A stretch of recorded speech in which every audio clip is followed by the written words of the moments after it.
Good day, everyone, and welcome to today's class. And today we are going to be talking about what? We are going to be talking about motivation.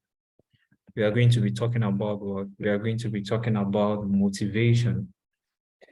And this is a very straightforward word, a very straightforward topic.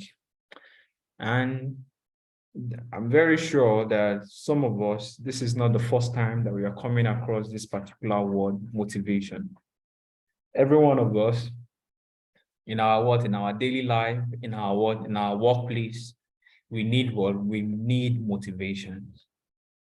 So not only the individual at work, at various human endeavor as well, we need to be motivated so that we're able to achieve we're able to achieve some certain tasks.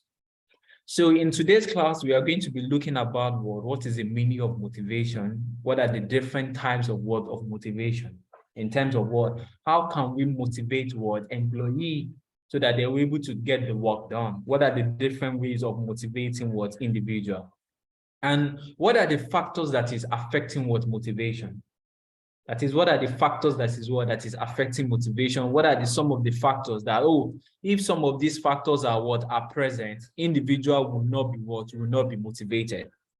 And we are going to be looking about we are going to be looking about different motivations theory, such as the content theory. We'll be looking about the process theory, and we'll also be looking about the reinforcement theory.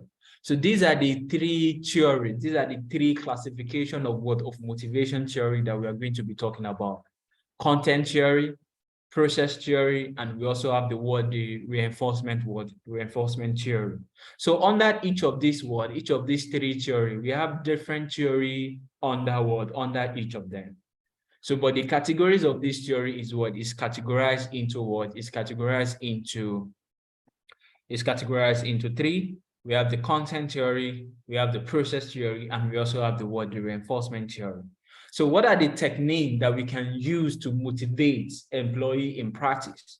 What are the techniques that we can use to motivate employee in practice?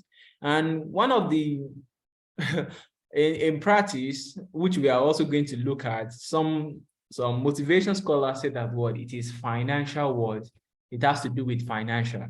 Meaning that if you want to motivate individual, or if you want to motivate employee now, the motivation technique that you're going to use, it should have element of monetary reward. That, if you're able to meet this particular target, we are going to give you 10%. If you're able to achieve 100 billion revenue for us, we are going to give you 10% of it. So that's some of the technique that is commonly used in practice. But apart from financial,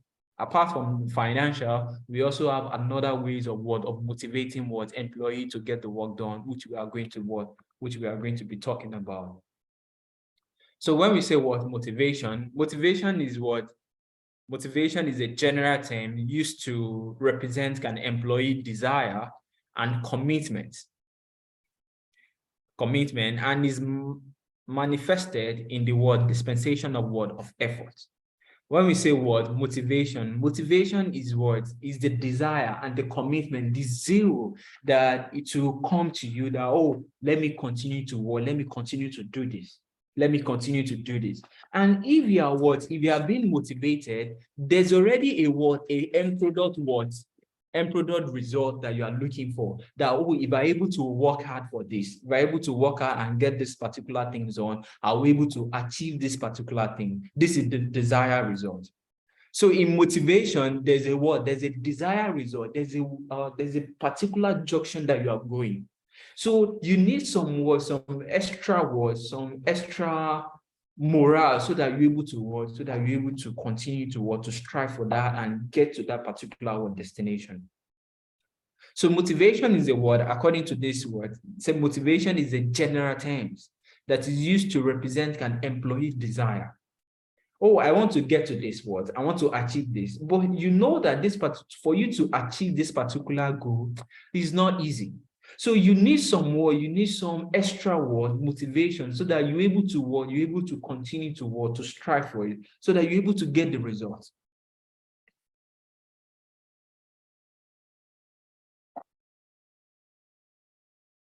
So the performance of what? The performance of the employee is a function of the numbers of what? Of factors. Meaning that what? If someone is performing better, if someone is what? Is performing better, your performance is linked to something. Your performance is what? Is linked to what? Your performance is linked to something. And what is your performance linked to? Performance of employee is a function of numbers of factors. So if someone is what is performing better now, if you are working in an organization and you are performing better, what makes you to perform better now, according to what the law and you say that, well, oh, these are the functions. You say is your what is your ability and your motivation. That is your performance. What determines what employee performance is your what is your ability and your what and your motivation. So meaning that what if someone, like for example, now you are writing this particular exam now, you have 4 papers, or maybe let's assume that you are just in what in HS3 and you know that you have all these 4 papers to write. So there are some things that you need some motivation. So at the end of the day, let's say what you pass this particular 4 paper now, and you're moving to the skills level. So this your performance now. Your performance is determined by 2 functions. Is determined by your ability and your motivation. So your ability now is also a function of something. Your ability is a function of your attitude. Is a function of the training that you are. Is a function of the resources that you are. Your ability is a word. Your ability now is a function of what? Is a function of your attitude. What is your belief? Do you believe that you can pass all the 4 papers? What is your attitude towards it? What about the training? If you have the attitude that, oh, you have the right mindset that, oh, I'm going to pass this particular exam, then your ability now is not dependent on these 3 equations: your attitude, your training, and your resources. So please don't forget this thing, because you know that your exam now, you have a short answer. So they can ask you now that ability is determined by what function? Your ability is determined by your attitude. It is determined by the training that you have acquired, and it's determined by the resources that you have. The training. And this is a form of training now, in terms of attending classes. Then what are the resources? Resources now is that do you have the pack? Do you have the Do you have the past question? So the relevant resources that you can download relating to to management, do you have Do you have them? So all those resources, your study text, the past question, some of the textbook that you are reading are the resources. They are the resources. So the training now, the class that you are attending is is a form of training. Your attitude now is your own is your own belief. And it is very, very important that you need to have the right mindset. You need to tell yourself that, oh, I'm going to pass it, no matter what. So if you have the mindset that, oh, I'm going to pass this particular exam, then there are some things that you also need to do in terms of okay, the training, in terms of the resources, read the study text, check the past question. Then your motivation is not determined based on 2 functions as well, which is your desire and your commitment. That means that motivation now is a word. Motivation is a function of your of your desire and commitment.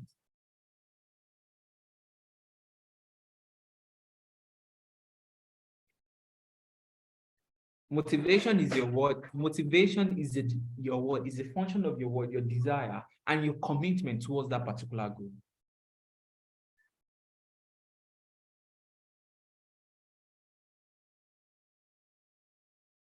So for you to enhance your performance, whether employee performance is bad or it is good, this is the function of of your performance. Performance is measured based on your ability and your function. Ability is measured in terms of your attitude. in terms of the word the training, in terms of the word the resources that you have. Then motivation now is now what? Motivation is a function of your word, of your commitment and your word and your desire. Motivation is a function of your word, your commitment and word and desire.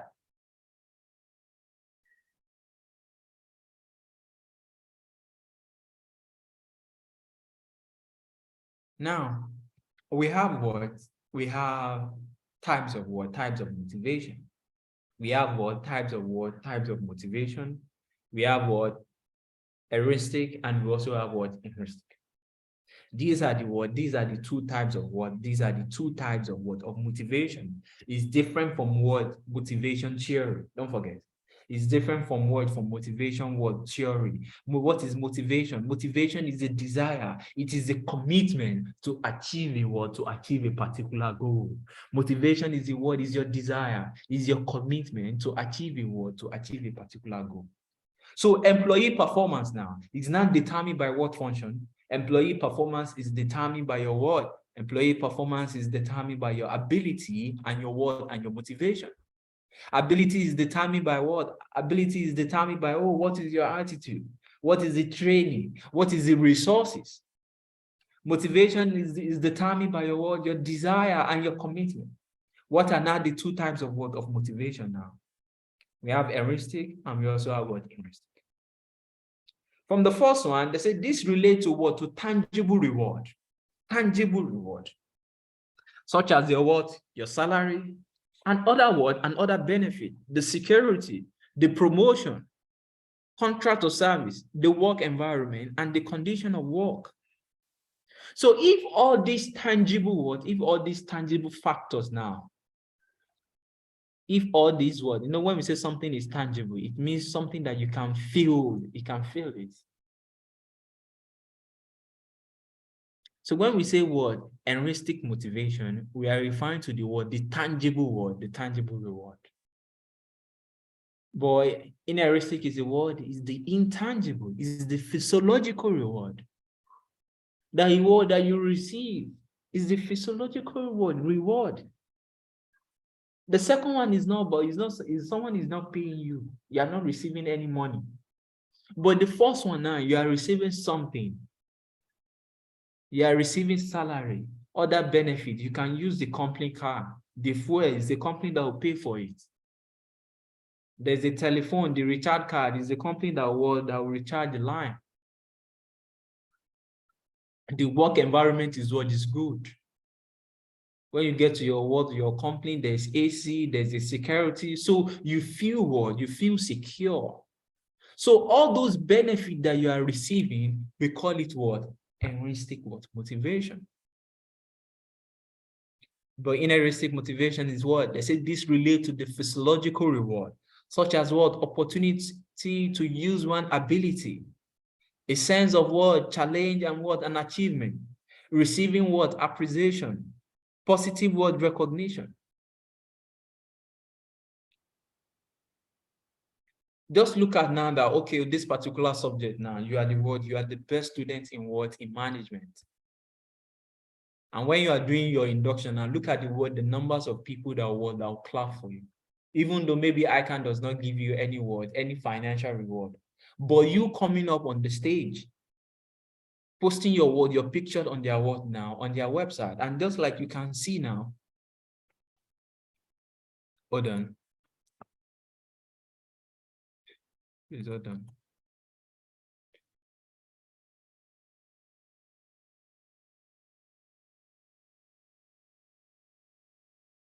So that you can see some of the things I'm talking about.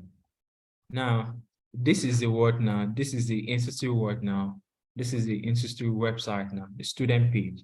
So if you go to this word, if you look at this student page now, don't worry, it's still loading. You see some picture of work. You see some picture of some student which have they have won prize before. So even you can see now that this picture has been there now. Even maybe the reward, the money that ICAN will pay you now, you could have even finished your spending it, but your image is still there. The recognition is still there. These are physiological. Look at it here. These are what now? These are prize winners.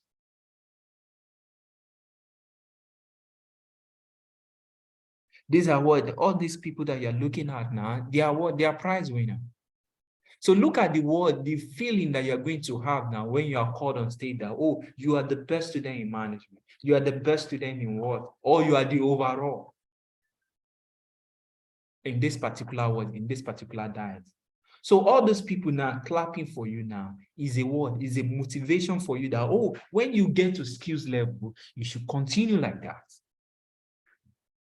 So all those physiological reward, the sense of challenges, the sense of what, receiving appreciation, that, oh, you have done the word, you have done the best work. People clapping for you is a word now. It is a heuristic word, types of motivation. But the tangible word, the tangible reward that you receive is what we call what, heuristic types of word of motivations.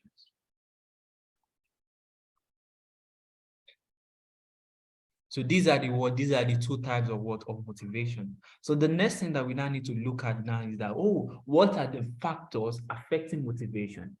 What are the factors affecting what of affecting motivation? What are the factors affecting what motivation? What are the things that if they are present, it will motivate you to achieve your desired result? It will motivate you to achieve the desired result. Because when we say something is what motivation is is a function of what desire and commitment.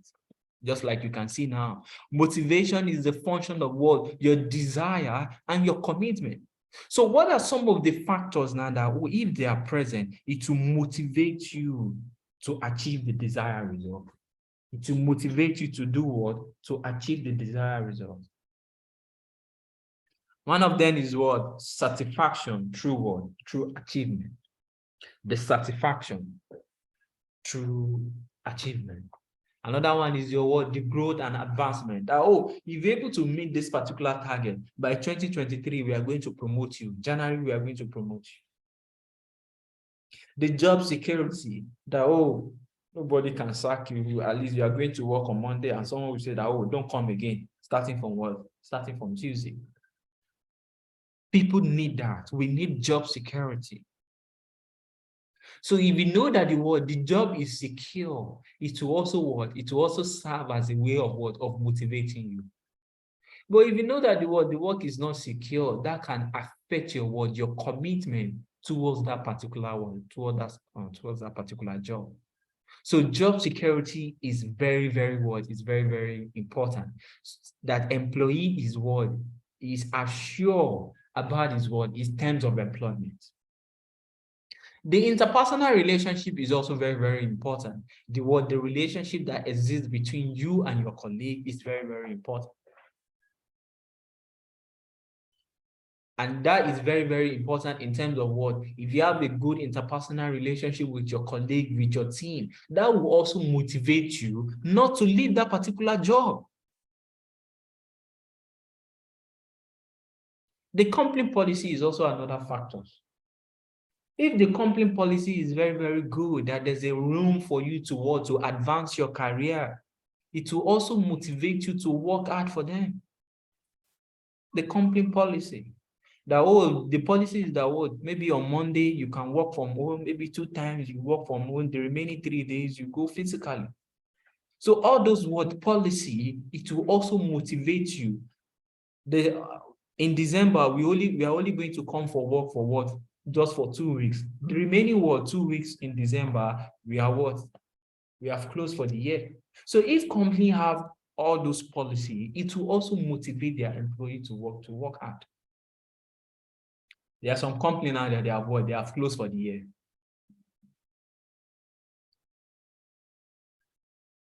That the remaining days in December now, you are what? You stay at home, the company has closed for the year. So if all those policy is if all those policy is there, is a what? So you cannot compare. Look at what now? A company that okay, the 2 weeks remaining in December now, you are not coming from work again. Maybe they will get, and if you want to resume as well, you are resuming the second week of January. So now compare companies that have this policy to another company that does not have this policy in terms of what motivation of their staff, which one will be more motivated. So a good company policy as well also serve as a word, as a tool to motivate their employee. If you have a good word, a good company policy, it will motivate employee to work hard. The working condition. The working condition in terms of what do you have the required resources. The working condition, is the working condition okay? We'll look at the environment of your office. Is it good? Is it secure? The status of the job as well. Are you giving recognition that, oh, this is our finance manager. This is our credit controller.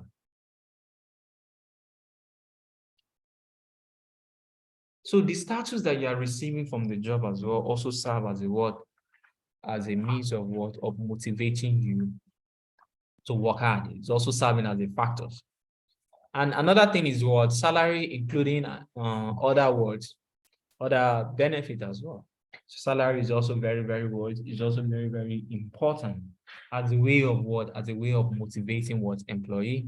If you conduct your performance appraisal and you discover that this particular employee work hard, then that can serve as a indicators for salary increase. If your performance is okay during that particular period.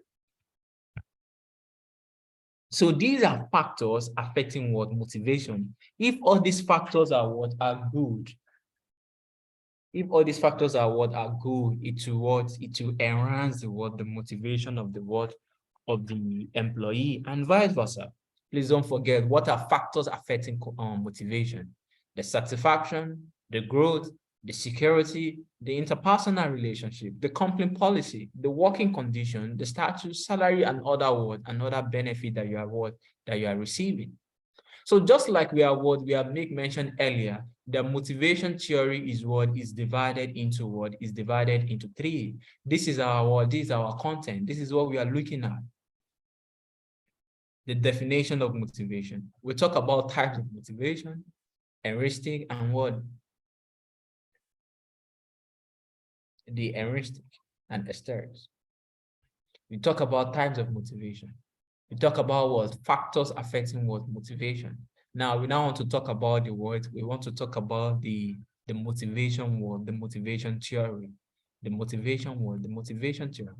And the motivation theory is divided into three sections.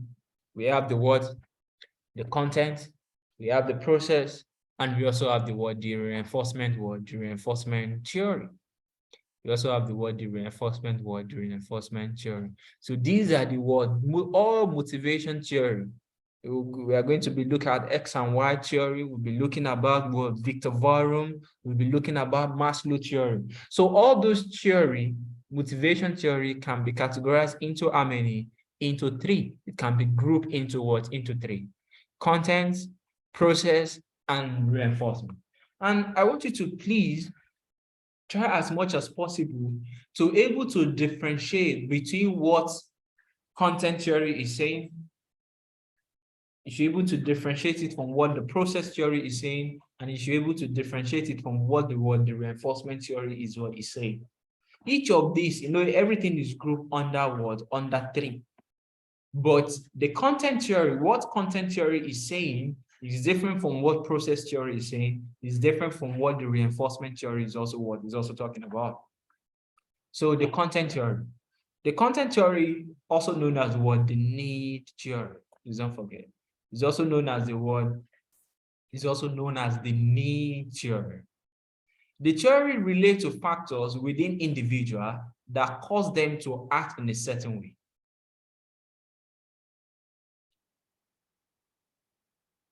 That is, this theory relates to what? Relate to factors. This particular theory tried to understand the reason why people act in such way. Meaning that if you are working and you see someone and you greet them, good morning, good afternoon, good evening, Content theory is trying to look at what happened, what makes you to greet them. That you are walking and you say, oh, good afternoon, sir. Good afternoon. That is what content theory is trying to work. That is what content theory is trying to talk about. The theory tries to relate factors within individual. That is, what factors, what make you to greet that particular individual? If you decide not to greet them, what make you, what are the factors that cause you not to greet? What are the factors that cause you to greet?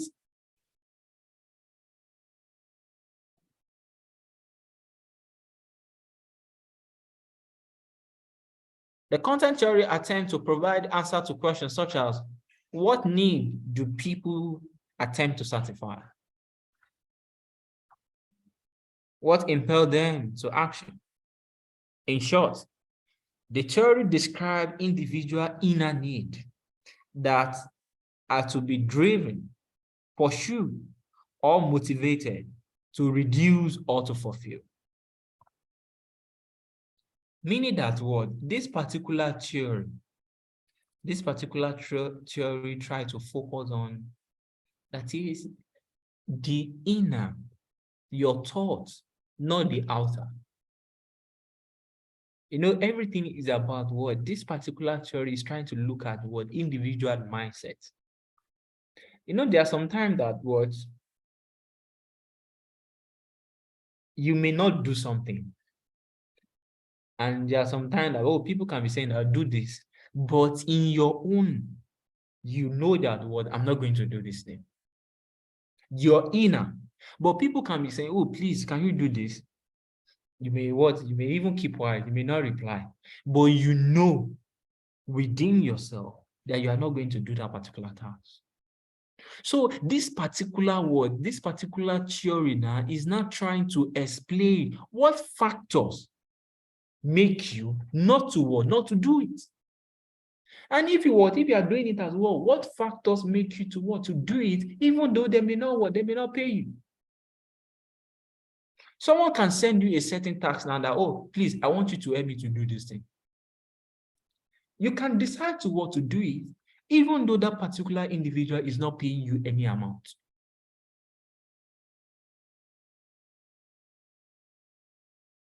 And there's another one now that they are going to pay you, but you decide not to do it. So what makes you to say that, oh, this one that you are going to pay me, I'm not going to do it. That's fine that you say you are going to pay. But someone is also saying that, oh, please, I want you to help me to do this. And you are doing it and you are not even collecting any word. You are not even collecting any money. You are not charging them. So what factors cause you to do some of these things? That is what this particular content theory is trying to talk about. And we have what? We have 5 words. We have 5 theory under this particular word, content theory, which we are going to be talking about one after the other. We are going to be talking about one after the other. That is, in this particular word, in this particular content theory, we have what? We have 5 theory under it.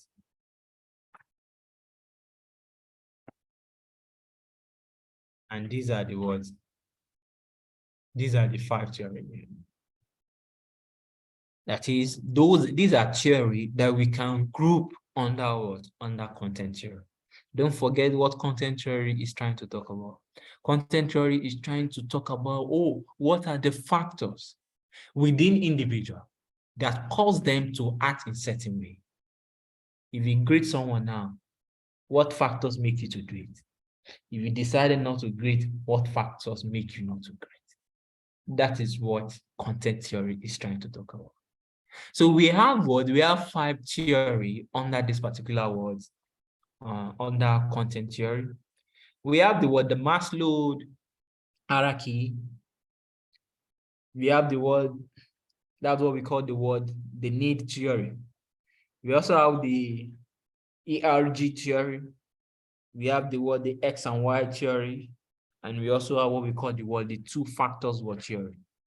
Those are the two theory under what? Those are the two theory under, those are the 5 theory under content theory. But don't forget what content theory is trying to talk about. Content theory is trying to talk about what causes you, what are the factors that cause individual to act in certain way. So what are the theory under this particular content? We have the need theory, we have ERG theory, we have the X and Y theory, and we also have the two factors theory. So let's take it one after the other. There are 5. Starting from the first one, which is the Maslow, the need theory. Maslow need theory. And you can see from this diagram, this is the need theory. This is what Maslow is trying to talk about.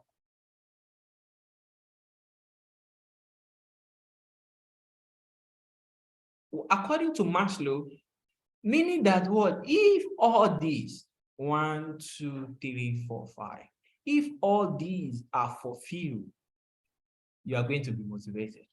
If you have all these, you are going to be what? You are going to be motivated. These are your needs, according to to Maslow. And if your needs are fulfilled, you'll be motivated. If your needs are fulfilled, you'll be what? You'll be motivated. So what are your needs according to what? According to Maslow. Maslow saying that you have what we call basic need. We have what we call safety. We have what we call social. We have what we call ego. And we also have what we call self-fulfillment. These are These are the need. These are your need. And they are what? Look at this pyramid. This is, let's say, this basic now is like number 1. If you achieve this, then you'll be thinking of safety. After you achieve safety, you'll be thinking of what? Social. After you achieve what? Social, you'll be thinking of what? Ego. And after you'll be talking about the world, you will now be thinking of the word, the self-fulfillment. So it is what? It is from cradle to the top. From basic to safety, to social, to ego, and to self-fulfillment. So if you, according to Maslow now, is someone that developed it. This need theory was developed by what? Was developed by Abraham Maslow. Was developed by what? Abraham Maslow. And these are the needs that, if individual is able to achieve this, you are going to be motivated. You are going to be what? You are going to be motivated. So what are the things that will cause you to be motivated according to what? To Abraham Maslow. These are these in this particular period. Let's now be taking it one after the other. The basic, or sometimes we call it the physiological need.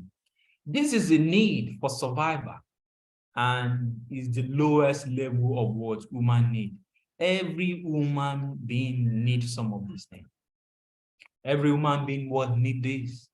We need food, we need shelter, we need water, we need clothing, we need to sleep. So according to Maslow, if these factors, if they are achieved, individual will be motivated. If individual have the basic need, look at our country. Every election now, they are still majority of their campaign is still about the basic need. And to me, I think that is wrong, because you don't need you don't need to be campaign by using the basic need. If you say that you are going to provide road, that one is basic. If we say you're going to provide water, it's basic. Everybody needs to have that.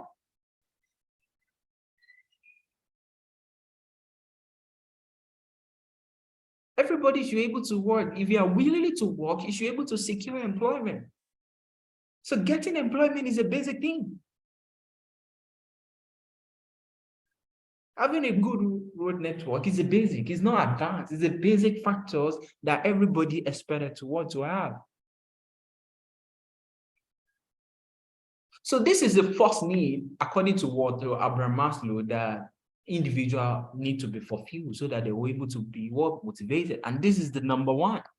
So after you're able to have the basic, or sometimes we call it the physiological need, Then you're going to move to what? To the next one, which is the what? The safety need.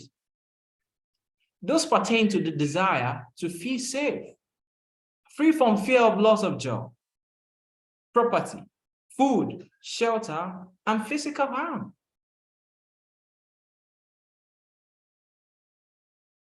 This pertains to what? To desire to free what? To feel safe. That, oh, this particular office that what I'm sitting on, nobody will just come and say, oh, stand up, bring your phone, bring your laptop. People need what? Safety need. Every individual that you are listening to me now, you need safety need. I also need safety need. I don't want to say, oh, someone will just carry my laptop now and go. I don't want to say, oh, someone will just smash your phone or the equipment that you're using to listen to me now. Everybody need this.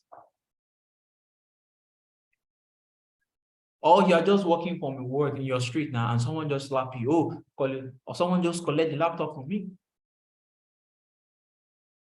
So we need to what? We need the safety need is pertaining to the desire to feel safe. The desire that, oh, nobody will what? I resume on Monday now. And someone will say, oh, don't come on what? On Tuesday again. I need to be able to eliminate that from my words, from my mind. So meaning that what? Job security is very important. I need to be able to eliminate that, oh, my property will not be what? My property will not be safe. Someone will take away my food. I will not be able to have food. I'll be subject to what? To physical harm. I don't want to be thinking of that.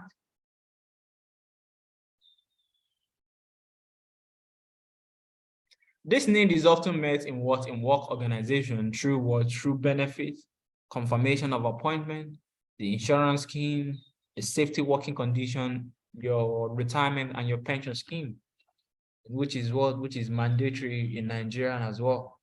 And which you could have talked about it in your what? You could have talked about in your ATS2 under your public sector pension. The employee contribution at 8% and the employer contribution at 10%. We also have the what? The social need. What is the social need? This is the need to affiliate with others and be accepted by others. It involves the need for what? Belongings, affection, friendship, interaction, and acceptance with relation to what? To others. We should be able to go out together. When you are going out, you should be able to call me, oh, Wasil, let's meet at ICN. Let's meet at this particular mall. Everybody needs social need. To be able to what? Or if I propose to you that, oh, let's be friends, let's become friends, you should be able to accept me.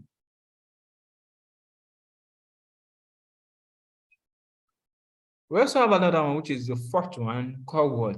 Esteem need. These are needs that relate to having a positive image and also having a word, having a contribution that are valued and appreciated by others. Those needs include the word, the self-confidence, the achievement, the competence, the need for you to have knowledge, the need for status, your recognition, and respect from others.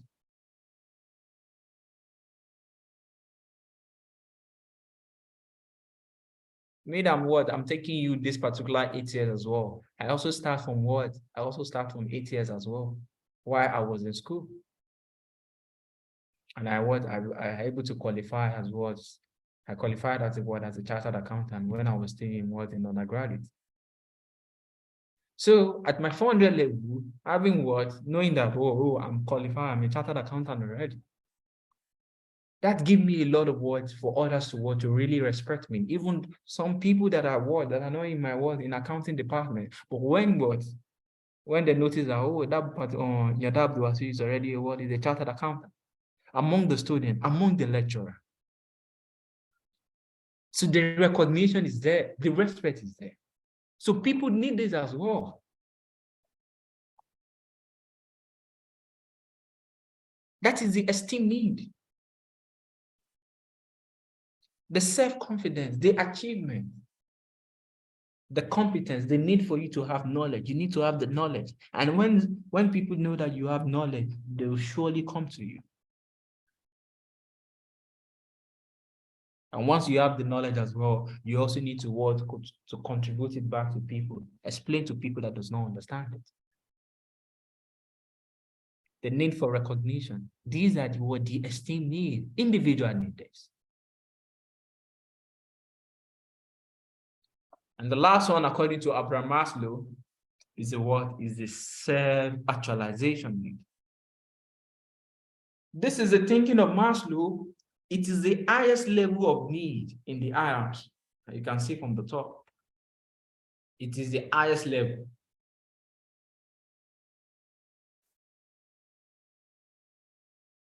It is called the self-fulfillment word need, or sometimes we call it the word the self-actualization need. It is a need to become that one is capable of becoming. That is, to maximize what? One's potential. I will simply put it as the word, as the need to be what you want to be. That's why we usually say the sky is not what, the sky is not even your limit. Whatever you want to become, you can do it.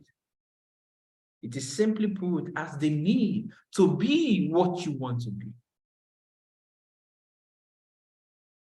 This particular word, need, is concerned with what? Using your word, maximizing your ability, maximizing your skills, maximizing your knowledge.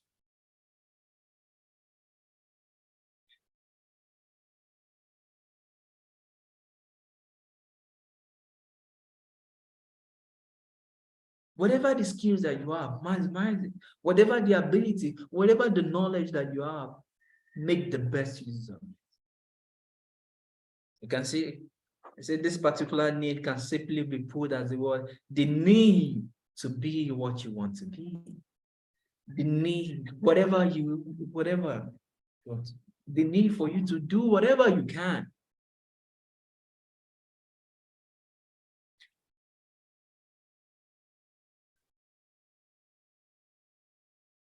So another key point that we need to talk about now is that word. As a manager like you, if you want to apply this particular theory, what are the things that you need to take note of? Don't forget, we are still in what? We are still in the content world. We are still in content theory. What is the content theory trying to talk about? The content theory is trying to talk about, what are the factors that cause what? That cause individual to act in certain way.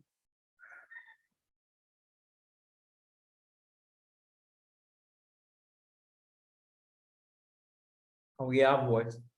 We have five words. We have five theory under the content theory. We have the need theory, ERG theory, X and Y theory, and we also have the word, the hygiene word, the two factors word, the two factors theory. We are seeing what? We are seeing the Maslow word, the need theory. What are the need? These are the need. These are the five needs. According to Abraham Maslow, if some of these needs are being what? Fulfilled, if individual can able to fulfill this particular need, then they will be what? They will be motivated. They will be what? They will be motivated.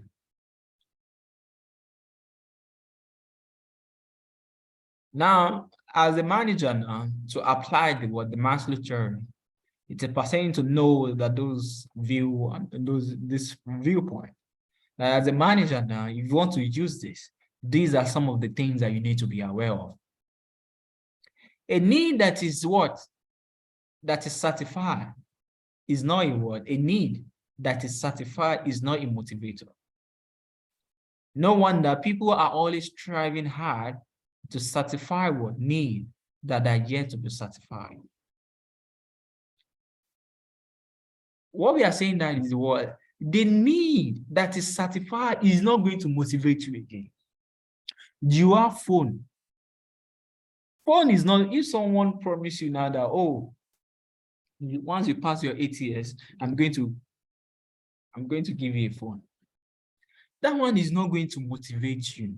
Why is it not going to motivate you? Is that what? You already have phone. You have laptop already. You have a school bag already.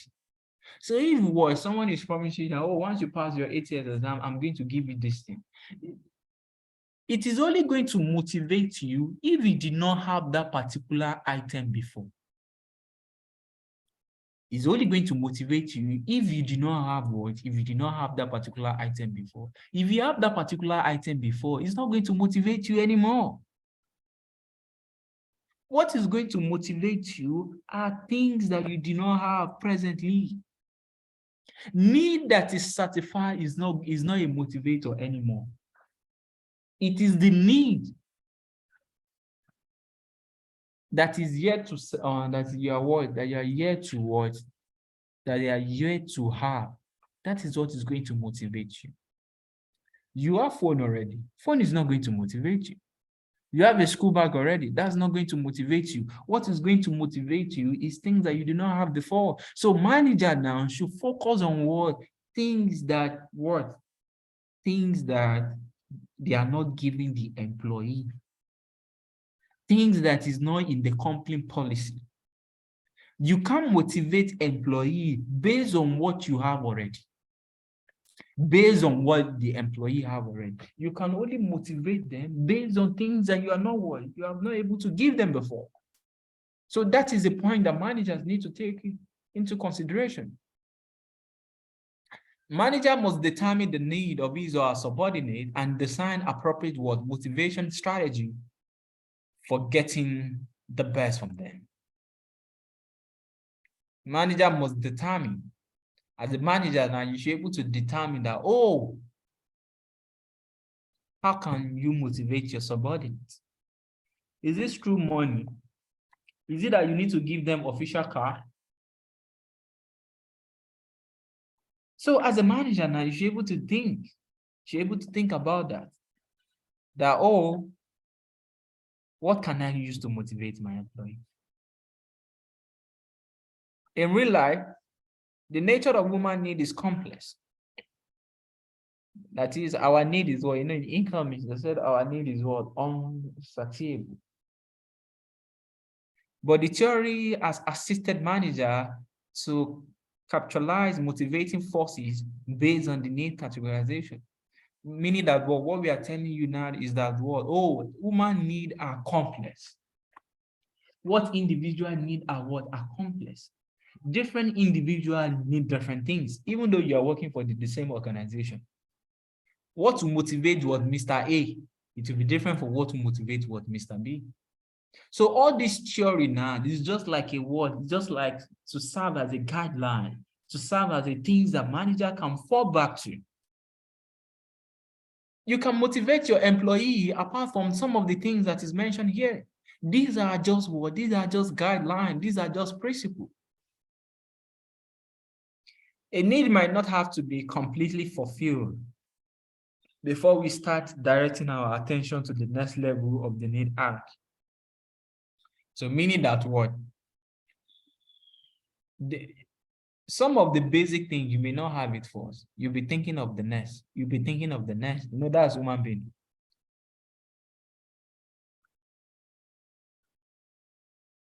So it's not as if you are still struggling with physiological need. You can be thinking of the next. You can be thinking of the security. You can be thinking of social.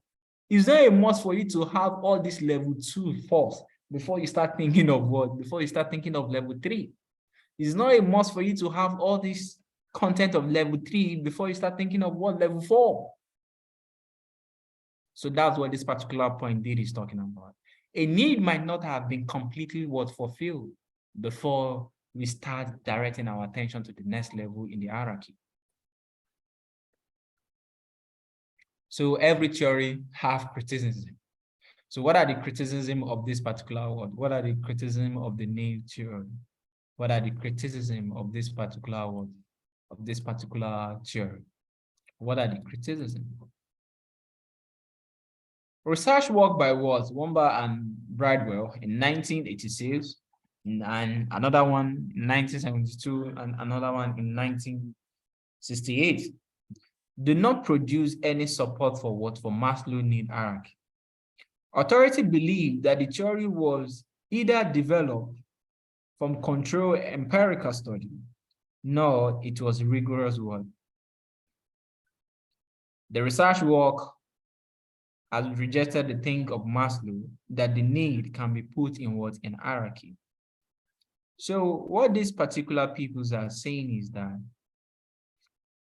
this theory was either developed from control, that is, it's not as if there's a control mechanism in place. And it's not as if Maslow has done a rigorous test of some of this need.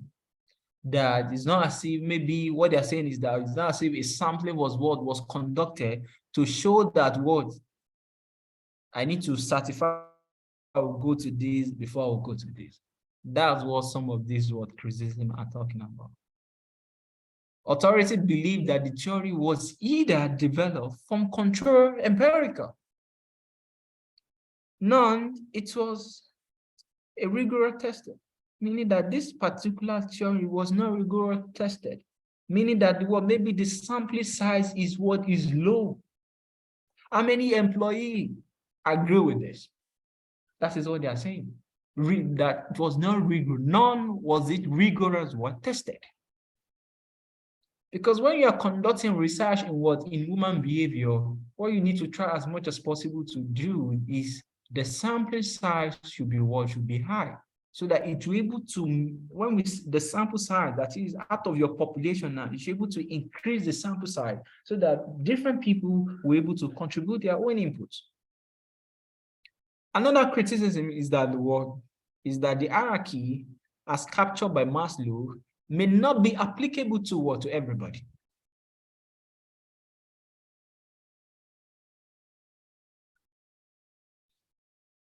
That is, they're saying that this hierarchy is not applicable to everybody. It's not everybody that will say, oh, I need basic first before I'll go to safety, before I'll go to social, before I'll go to, because that's what Maslow is saying. That this is what, it's pyramid. This is 1, this is 2, this is 3, this is 4, this is 5, before you get to the self-fulfillment. So they are saying that it is not everybody that will passes through this hierarchy. The hierarchy as captured by Maslow may not be accepted to everybody. If you explain this theory to everybody now, will everybody agree to it? Like it is when I was physiological need is met, then I can be thinking of security, I can be thinking of social, I can be thinking of ego. Is this particular hierarchy, is it applicable to everybody? And the answer is to be honest, it is no.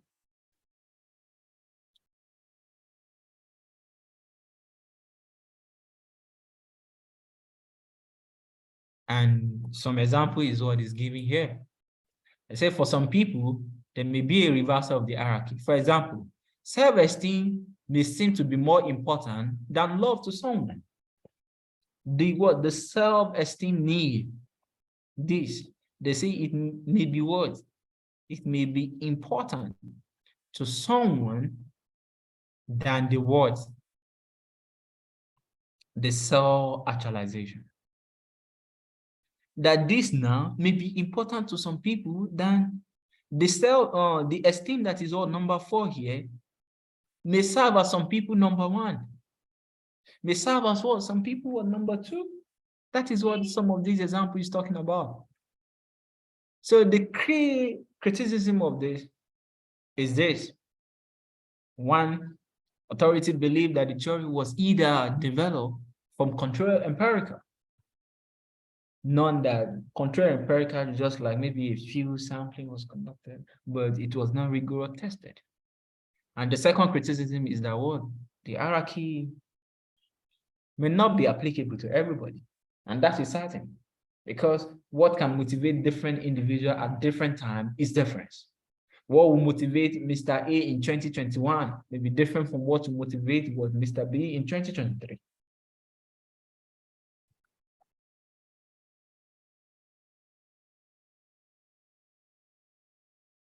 So let's now talk about the second theory, which is the ERG theory. The ERG theory, which was a modification of the Maslow theory by Gaddafi. in 1972. The ERG was theory. This is a modified need theory. It's a modified what? It's a modified theory, a modified form of the word, the Maslow need theory.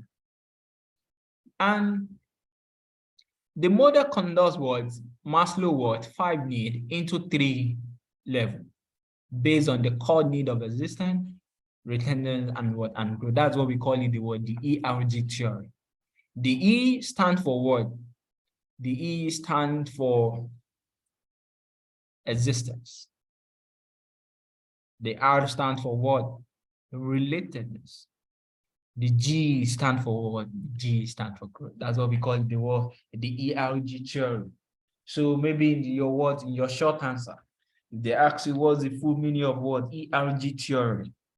The E stands for what? Existence. The R stands for what? Relatedness. And the G stands for what? The G stands for growth.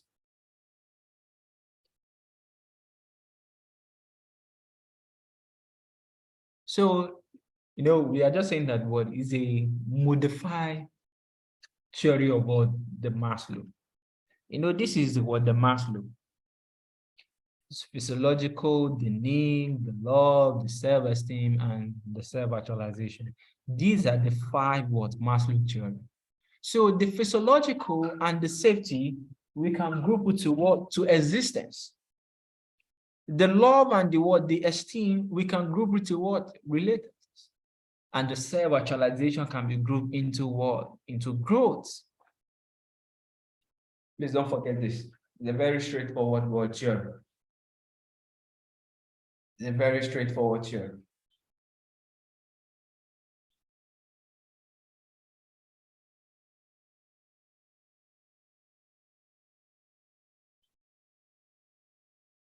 The E stands for what? Let me say ERG theory was developed by what? Daffy in 1972. It's a modified what? It's a modified theory of what? Of Maslow. The Maslow need is what? Is 5. So the physiological and the safety in the ERG, we call it what? These are the existence. The love and the words and the esteem, these are the what? Relatedness. And the self-actualization, which is the number 5 of Maslow, is what we call the word, the growth.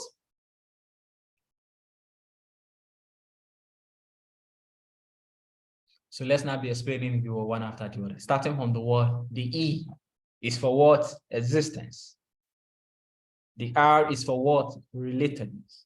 And the G is for what? Is for growth. That is what we call it what? The ERG theory. What is the existence? Those are concerned with what? Sustaining what? Human existence and survival. And cover the word, the physiological and the safety need of material nature. In simple terms, existence needs are needs that include the various forms of what? Material, such as this. The food, the water, the security, the world-related, the physical condition of your work, the benefit, your salary. Those are the existence. Meaning that what? Things that people need for existence. You need food, you need water, you need a good pay. The physical condition of your office is very, very good. The company policy. These are the basic things. These are existence.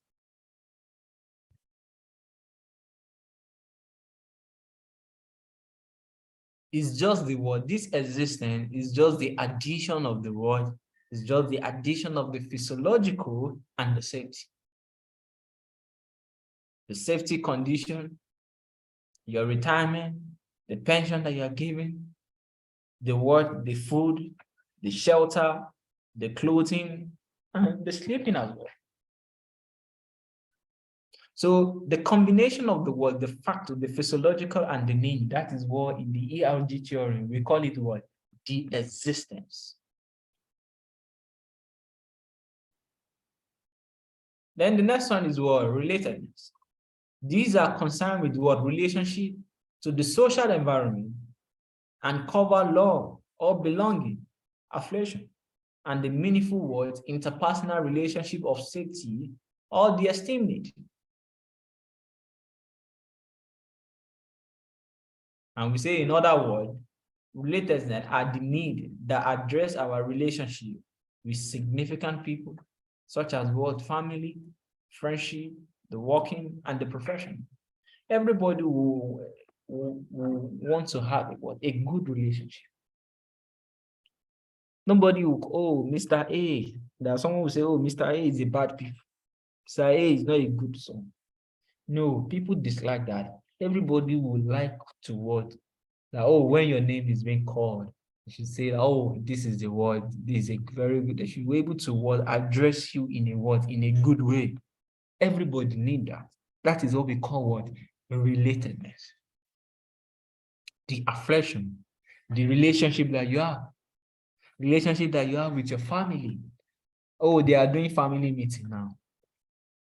Nobody will say that, oh, Mr. James is not a good family member. No. Even if Mr. James is not really that good, but Mr. James will still like them to address him as a what? As a good. Your friendship, nobody say, oh, this my friend is a very what? It's not a good friend. No, everybody will dislike that.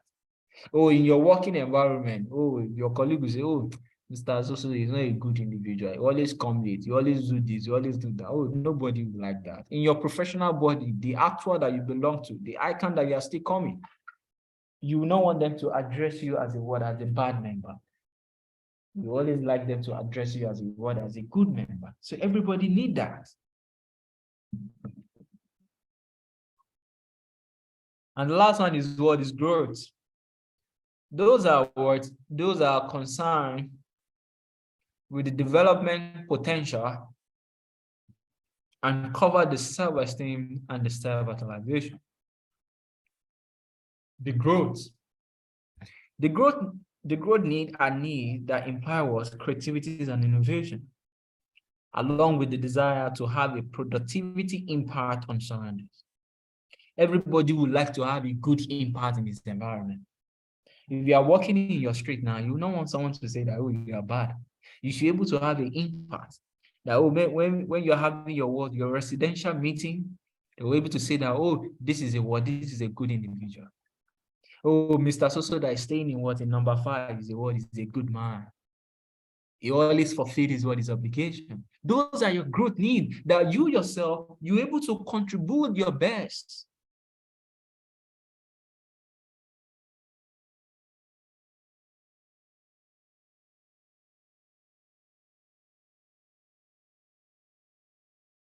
Just like the way Maslow is saying, that you move from the physiological need to safety need to social need to the self-esteem need and the self-fulfillment need. This particular word, ERG theory, is also from you move from growth to relatedness and you move from existence. Then you move to relatedness, and you move to the last one, which is is growth. So it is based on the same idea of Maslow. This is what we are talking about. Like Maslow,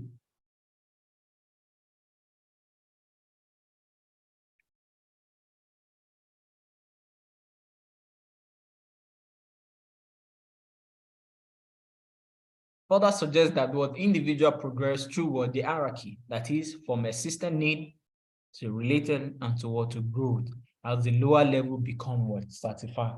So once you're able to certify your existing need, you move to the next one, you move to the next one.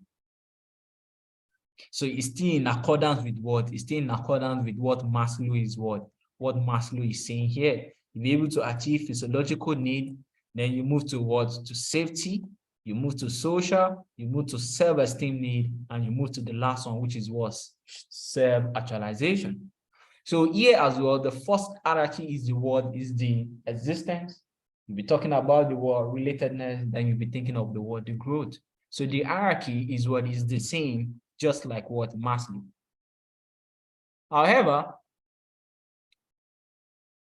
Alfreda suggests that those needs are more on the scale than the hierarchical level.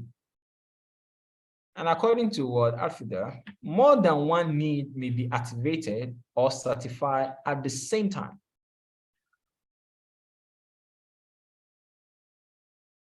And meaning that what they say more than what? More than one need may be what? May be activated or certified as one need. So this is what Maslow did not able to give answers to. This one is further explaining that what you can certify one and you certify the next. Meaning that the word, the growth and the relatedness can be certified at the same time.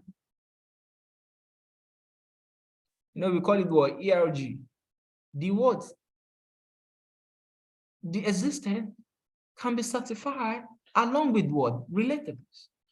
So it's not as if it is when you finish what? It is when you finish existence need that you now be looking for what? The next one. So these two can be certified simultaneously. So it's not a must for you to what? To finish one, for you to certify one need before you go to the next. It can be certified what? Simultaneously together.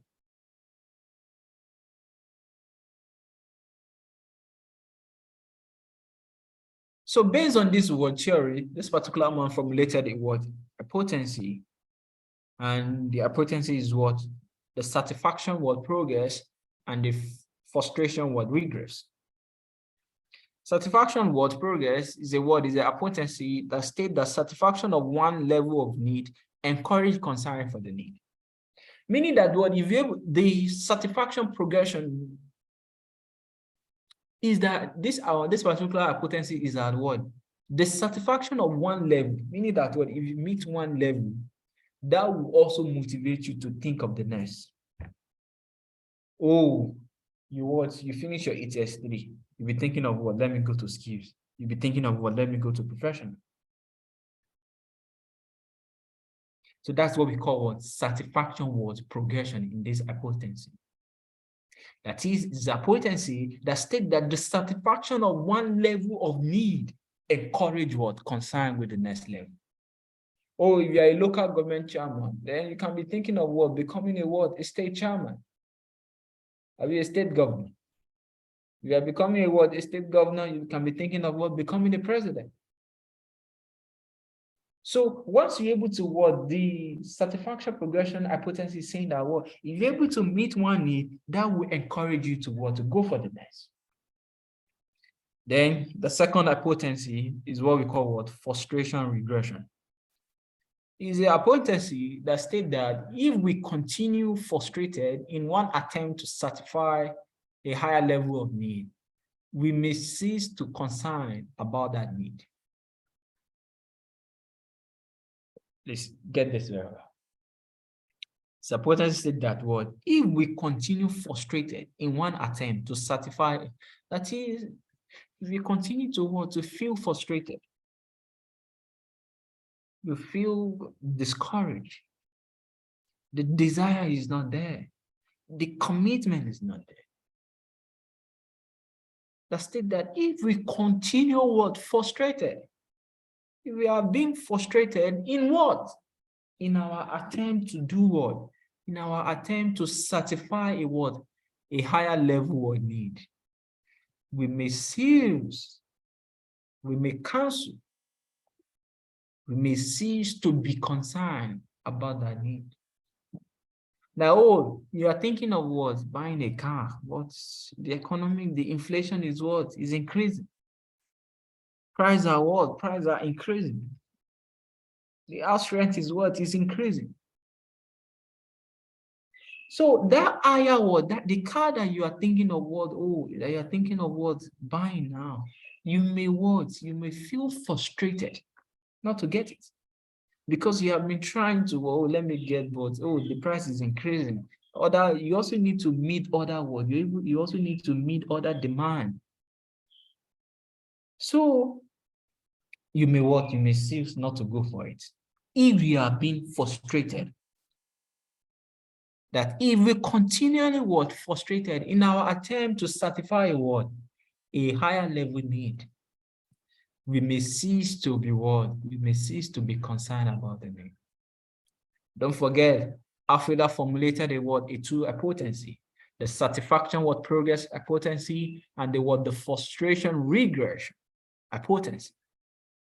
The first one is the word.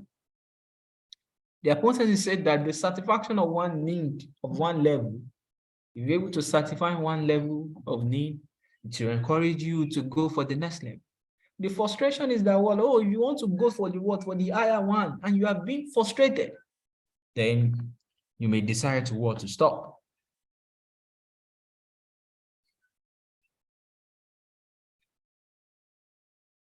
However, both Maslow and the ERG are extremely what, difficult to test because they involve measuring and tracking individual changing need and fulfillment over a long time.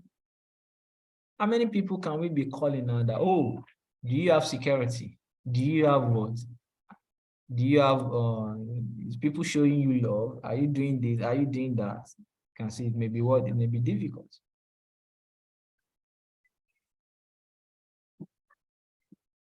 So please don't forget this. Don't forget this.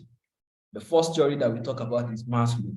Maslow need is 5: physiological, safety, social, esteem, self-actualization. So the addition of the word, the physiological and the word the safety is what in ERG we call it existence. The addition of the word, the love, the self-esteem, and the word, what do we call it then, sir? The social need. The social need and the word and the self-esteem is what we call what? Relatedness. And the last one is what we call what? Growth. That's why we call it what? ERG. E means what? Existing. R means what? Relatedness. And what? G means what? Growth. And please, Alfreda also formulated what? Two hypotheses: satisfaction, progression, and frustration what? Regression. Let's now go to the word, to another word, another motivation theory now, which we'll call what? The theory X and theory Y. You see, they are just what? Opposite of what? They are just opposite of each other. And these are the words. I want you to please don't forget the assumption of each of these theories. They are opposite each other, although, so it will be very easy for every one of us to grab. It's very easy for every one of us to grab. It's very easy for every one of us to grab. Now, what theory X is saying is opposite of what theory Y is saying. Look at the assumption of theory X. Theory X is saying that what? Average human being has an inherent dislike of work and will avoid it if it can. Meaning that what? An average human being does not like work.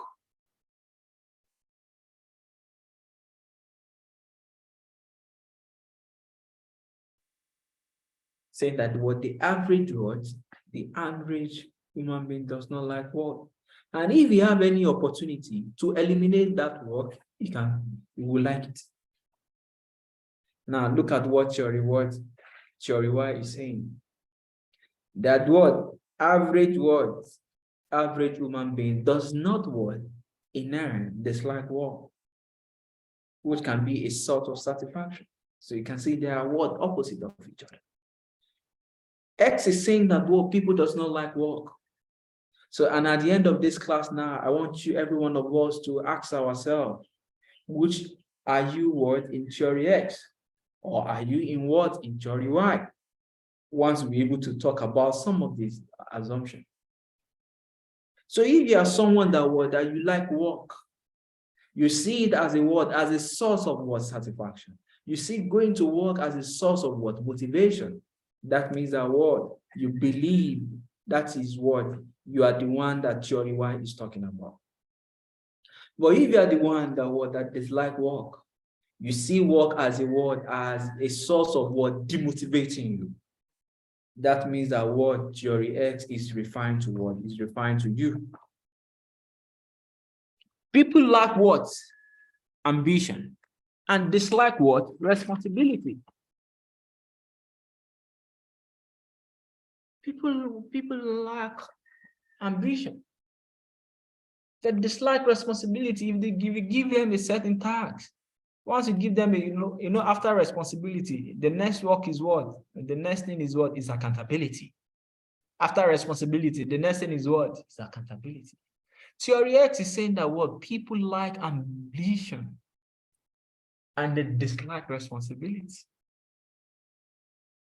They don't like people giving them the work to do. But theory Y is saying the opposite now. Oh, people like responsibility. They like that people say that, oh, do this. They are in their word. Theory Y is saying that word. Oh, if people give them the responsibility, they will be what? Be accountable. They're able to deliver. But X is saying that, no, people dislike responsibility. Another assumption, please don't forget this assumption. This is very, very important. If you want, there's no how you want to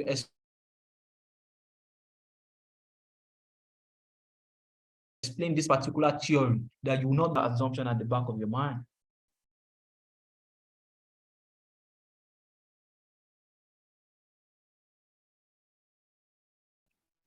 Just give me some few minutes, please.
So another assumption of what of theory X is that most people like to be controlled, they like to be directed, they like to be threatened with punishment to get them to expand adequate effort towards the achievement of the organization goal.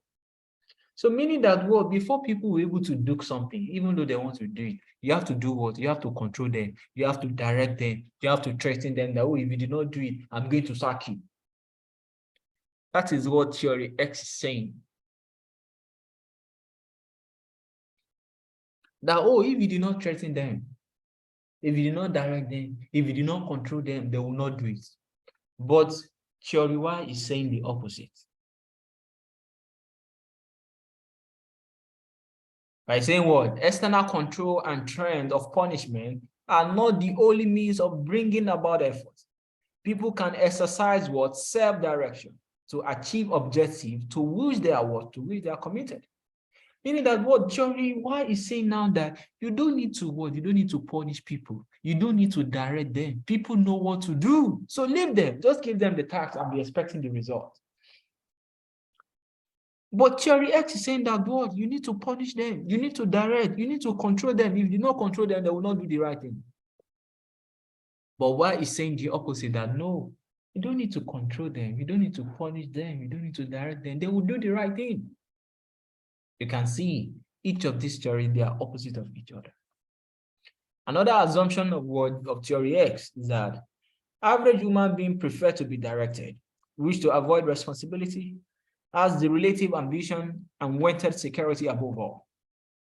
Meaning that it's saying that every human being prefer to be directed.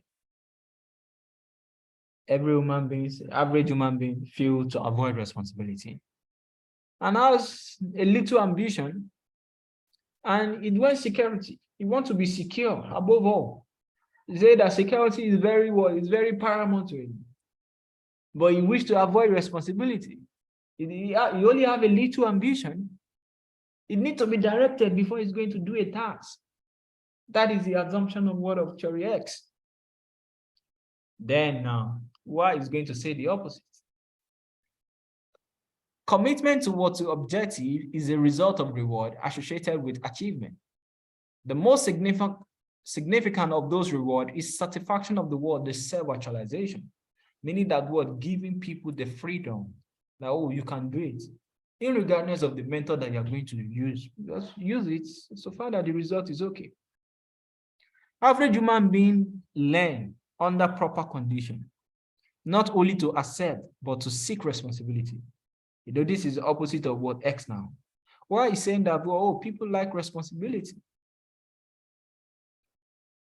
Avoidance of responsibility, emphasis on security, and low ambition are the result of experience, and not inherited in man nature. Meaning that why is saying that human being like to walk. Human being like ambition. If you qualify for your AAT now, you'll be thinking of going for another thing. You'll be thinking of going for another thing. So human beings are naturally have they are ambitious.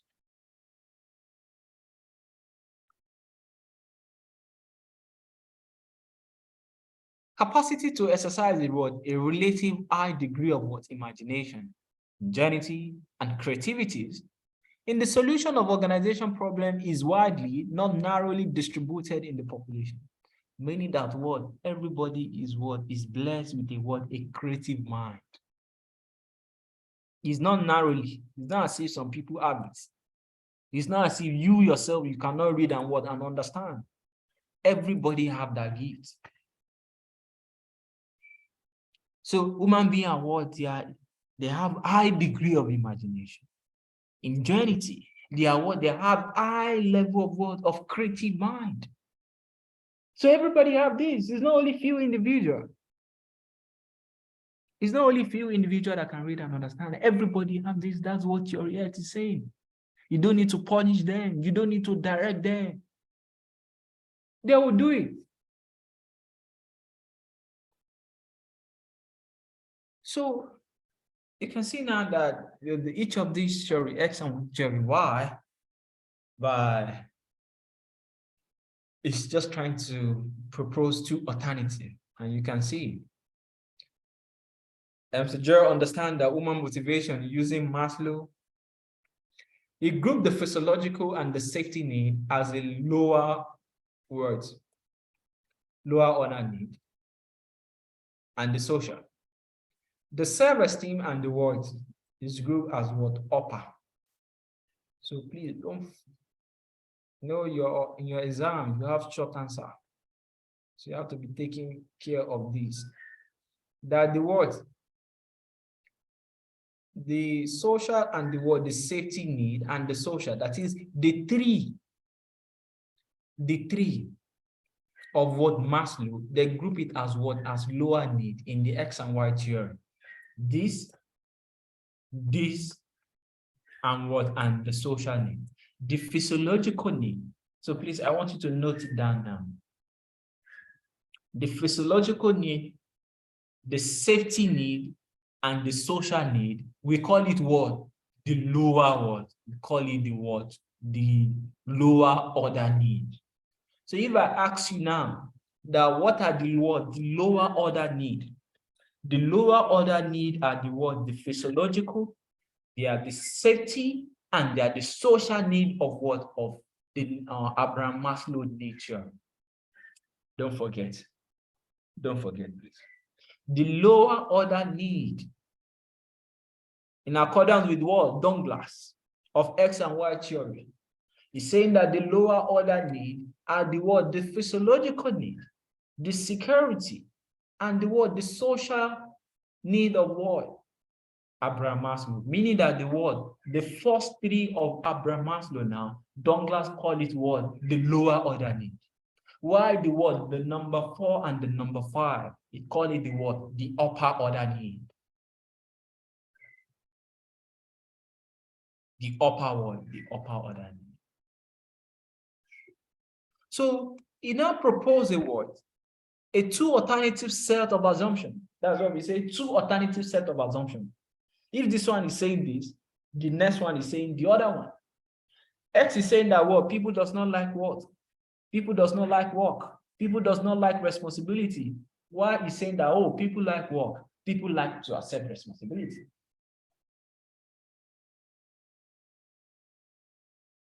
So Douglas proposed what? Two other alternative set of assumptions about people at work, based on which the set of need are the motivators. He proposed theory X and Y model to explain the basic human trends. Theory X are appropriate for employee motivated by what?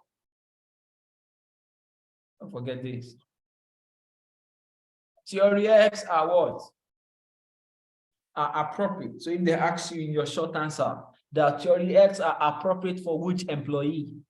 Theory X are appropriate for which employee? Theory X are appropriate for what? For employee. Are appropriate for employee motivated by what? By lower order need. Why are appropriate for employee at what? At higher order need.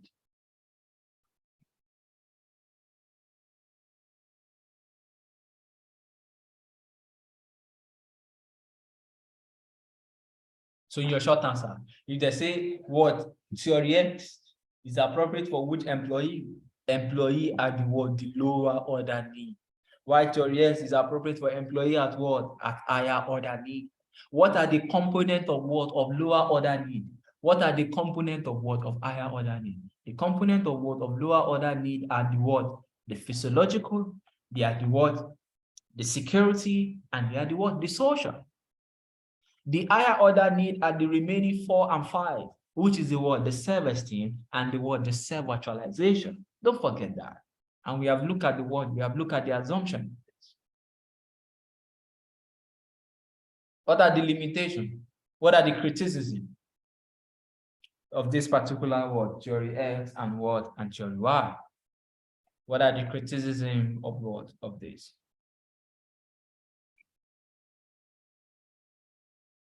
Under condition of what? Modern industrial life, the intellectual potential of the average what? Employee, the intellectual potential of the average what? Human being is only partially what? Utilized. This particular word now is like supporting what? Theory X. Meaning that what? People are not utilizing their full potential. So you're threatening them. People under condition of modern industrial life, the intellectual potential of the average employee is being partially what? Utilized. Is not what? Fully what? Is not fully utilized. It's not fully what? It's not fully utilized.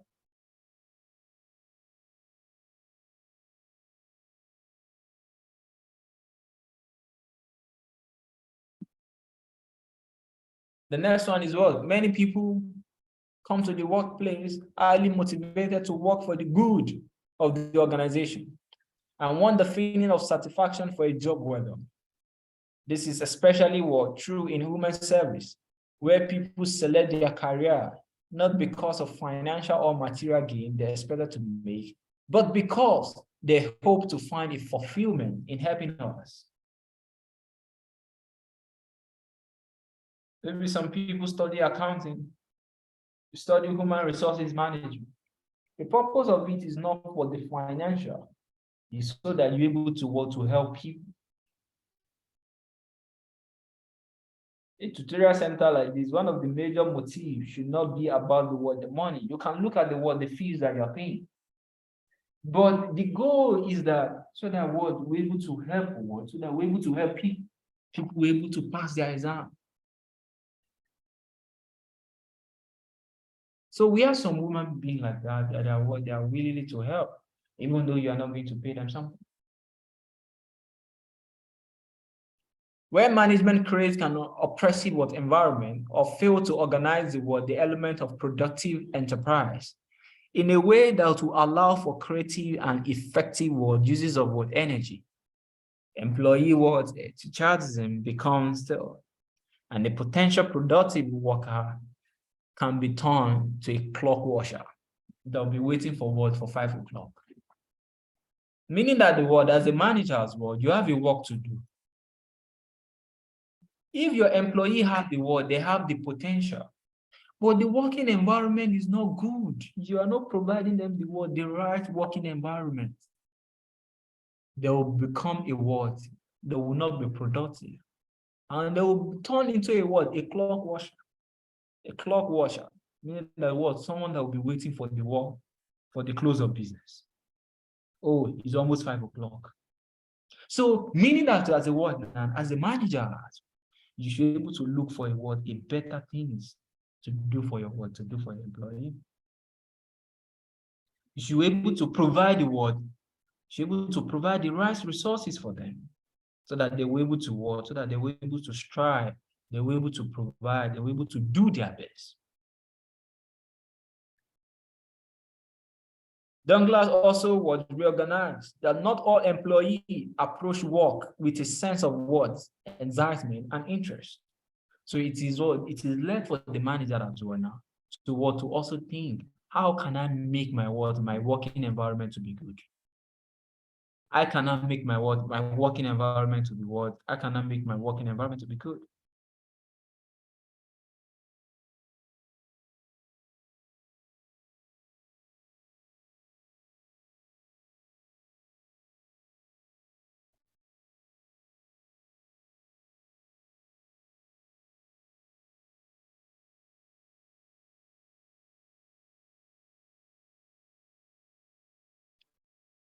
However, he believed that it was much more common to find that management has crushed employee enthusiasm than it was to find that the employee did not measure up to management challenges. Meaning that management has said that he believed that it was much more common to find that management has crushed employee your enthusiasm, that it was to find employee did not measure up to management challenges. That you are not motivating your employee in the right direction.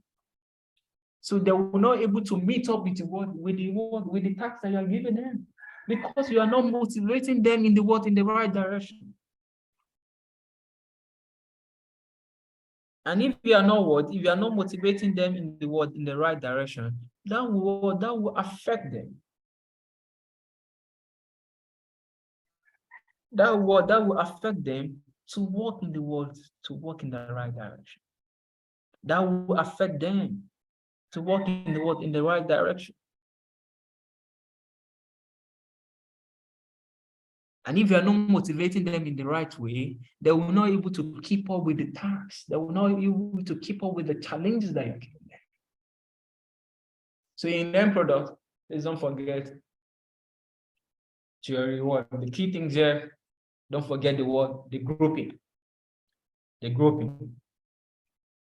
The need of employee is grouped into is grouped under 2. The lower order need and the higher order need. The lower order need and the higher order need. The lower order need, what are the components of the lower order need? The lower order need is comprised of the physiological, is comprised of the safety, is comprised of the social, the first 3 of Maslow. And the higher order need is comprised of the self-esteem need and the self-actualization. So theory X is applicable to what? To employee at what? Theory X is applicable to what? Employee at what? The lower order need. Theory S is more appropriate for employee motivated by what? Higher order need. Don't forget the assumption of what? Of both of them. So now let's not take a word. Let's take a 5-minute break now. Then we are going to what? Or before the break, let's just what? Let's finish the what? The last one, which is what? The two factors what? The two factors theory. Then we'll go for a what? For a 5-minute break. And that will be all about what? The first categorization of what? The first categorization of motivation theory, which is the what? The content word theory. So this is the number 5, which is the word Frederick. Two factors theory. The two factors theory of words of Azubak possess that there are two different sets of factors affecting motivation and work. The theory is a product of research of work by Frederick and his associates, which was conducted in what? Petersburg area of what? In the United States in 1955. The research object are what? 200 accountants and engineers who were asked to recall a time when they each felt exceptional good about his job, and the time when each, that's what we call it, what? Two factors. That is, this research is about what? 200 what? 200 accountants. So that's another point that you also need to note down. If they ask you in your short answer, that what? The two factors theory. What is the population? The population of the world, the two factors theory is what? 200 accountants and what? An engineer. And we group them into two. That, oh, tell us, when do you feel exemption about your work? When do you feel exemption? And when do you feel what? When do you feel the other way around? When do you feel bad? When do you feel good?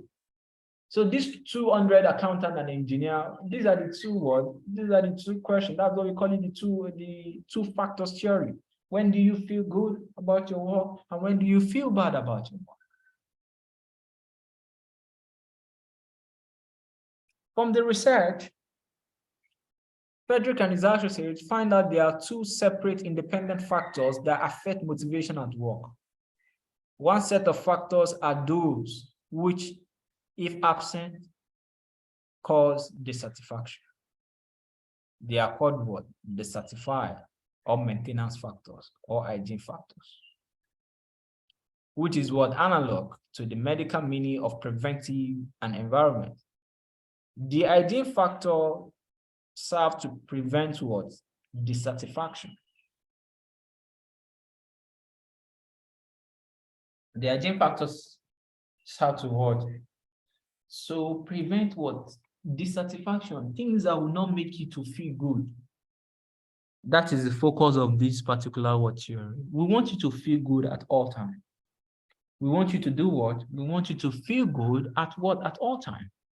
So things that will not make you to what? To feel good at your workplace are what the hygiene theory is trying to resolve.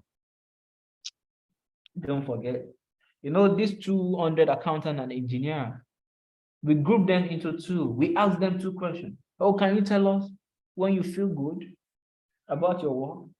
And can you also tell us when you feel bad about your work? So this hygiene theory is trying to focus on what? Things that will not make you to feel good about your work. So meaning that the hygiene factor is serving as a what? As a preventive cause. It's trying to prevent what? Dissatisfaction. It's trying to what? To prevent you not to feel bad about your work. Those hygiene factors are related to what? To job context. They are concerned with job environment and assertives to the work to the job itself. Azubak identified what? 10 maintenance factors. Meaning that what?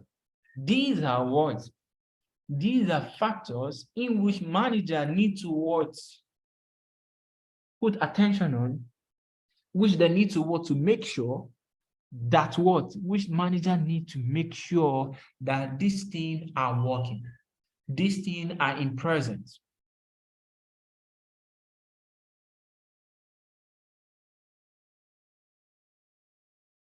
So if some of these things are not well addressed, they are not in present, it will motivate what employee to feel bad about their work. And the goal of this particular theory is that what? Oh, anything that will bring about negative, anything that will not make you to feel bad about your work, we want to eliminate.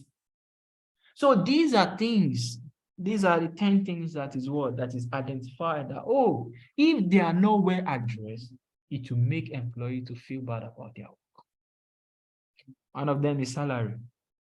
If you are not paying your employee very well, it will what? It will demotivate them. Complaint policy. If your complaint policy are not good, it will what? It will demotivate them.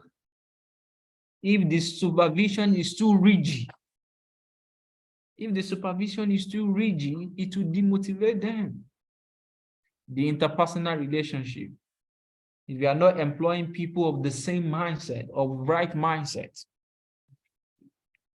interpersonal relationship with peers, interpersonal relationship with supervisor. If you are not employing a good supervisor, a supervisor that will see his colleague as one, that will eliminate any discrimination. Whether your supervisor is a male or is a male, and me, I'm a male. My supervisor is a female. So they should, irregardless of my gender, they should be able to be a good interpersonal relationship. So if my supervisor is rating me low because I'm a male and he's a female, you can see now it will demotivate me. A job security, if there's no job security, it will demotivate me. No, this work is not good. If the work is not also giving me a room for my own personal life as well, it will demotivate me. And if I'm not receiving status from the job, the status, the recognition from the job, it can also serve as as the factor that will make employee to feel bad about their work. So according to these are the hygiene. These are the things that manager need to pay attention to, so that employee will feel secure, so that employee will be it will be motivated. So the employee will be Employee will be motivated. The salary, don't forget, the company policy and administration, the supervision, the interpersonal relationship with subordinate, with peers, with supervisor, the job security, the personal life, and the status as well. Management proper attention to the hygiene factor will tend to what? You can see, it will tend to to prevent dissatisfaction. But does not by itself create a positive attitude or motivation to work.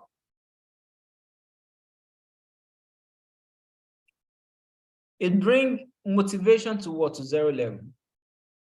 As work is in opinion that the hygiene factors as of important as the motivators. These are hygiene factors. These are things that if they are well addressed, people will feel good about their work. And if they are not addressed, it will make people to feel bad about their work. They are hygiene. And what hygiene is trying to talk about, what hygiene factors is trying to talk about, is to do is to encourage is to eliminate things that will make you to feel bad about your work.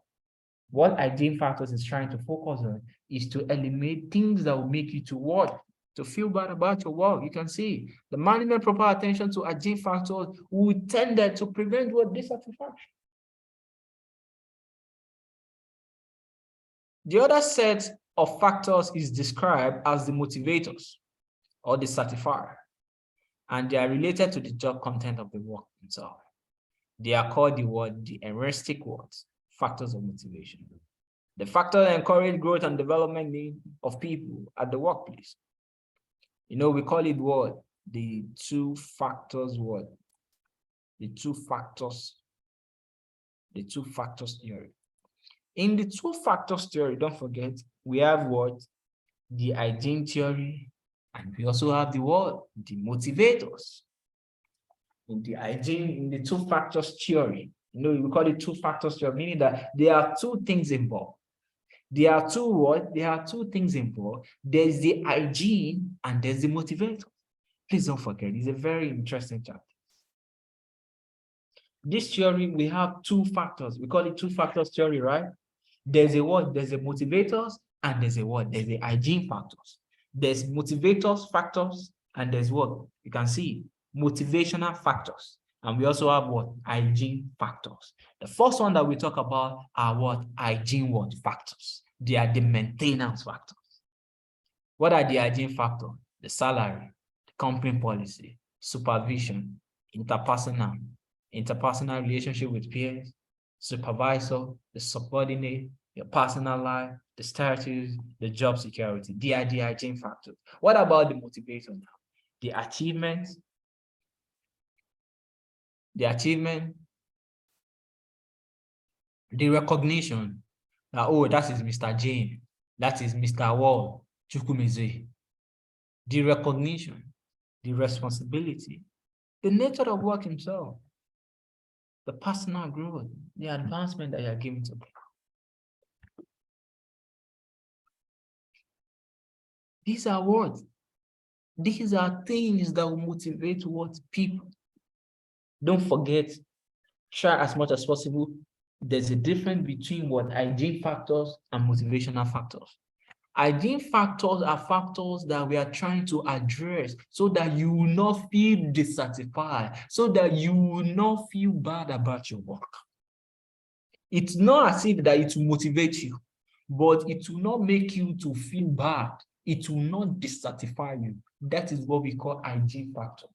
But things that will not make you to be motivated now are what we call what? Motivational factors. A to what? F. A to F are things that will motivate you. The first one here, A to I, are things that will not make you to feel bad about your work. So the achievement, the recognition, the responsibility, the nature of the work, the personal growth, and the what and the advancement. These are what things that will make you to what? That will make you to be motivated. Okay? So, and this is the end of the what? This is the end of the content. This is the end of the content theory. Let me make a brief recap of some of the theory that we have talked about. Let me make up some of what we talk about motivation. We talk about types of motivation. Type of motivation is two. This and this. This is related to tangible. When we say heuristic, it's the motivation, the tangible one, the salary that you're taking home, the benefit that you're taking home, the bodyguard that is given to you, the promotion that you are receiving. But the heuristic are the physiological. So as a manager, try as much as possible to balance the two. Balance the two. The physiological reward as source of motivation is important. The reward, the physical reward that you're also giving them is also very important. So balance the two. Then we talk about factors affecting what?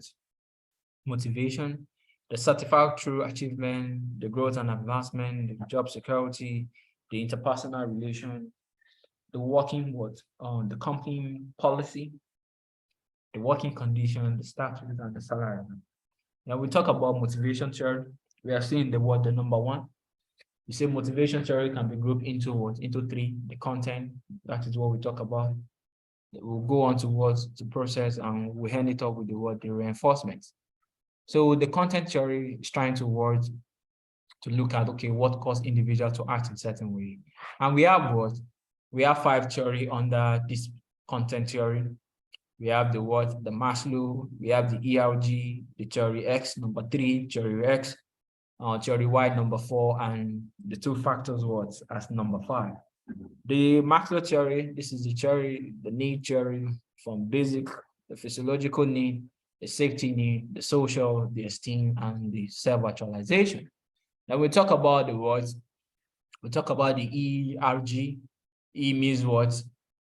Existence. R means what? Relatedness. And G means what? Growth. The combination of the word, the first two of what Maslow is what we call the existence. Number 3 and number 4 is what we call what relatedness. And number 5 of what? Number 5 of Maslow is what we call what growth here. Then we move on to talk about the theory X, which is developed by Douglas, the two opposite theory, X and what? X and Y. Then we talk about the two factors theory. What are the two factors? The two factors are the word, the hygiene and the word, the motivational factors. The hygiene factors and the motivational factors. The hygiene factors are things that will make you not to dislike your work. While the motivational factors are things that will make you to, that will motivate you. Okay? Things that will motivate you.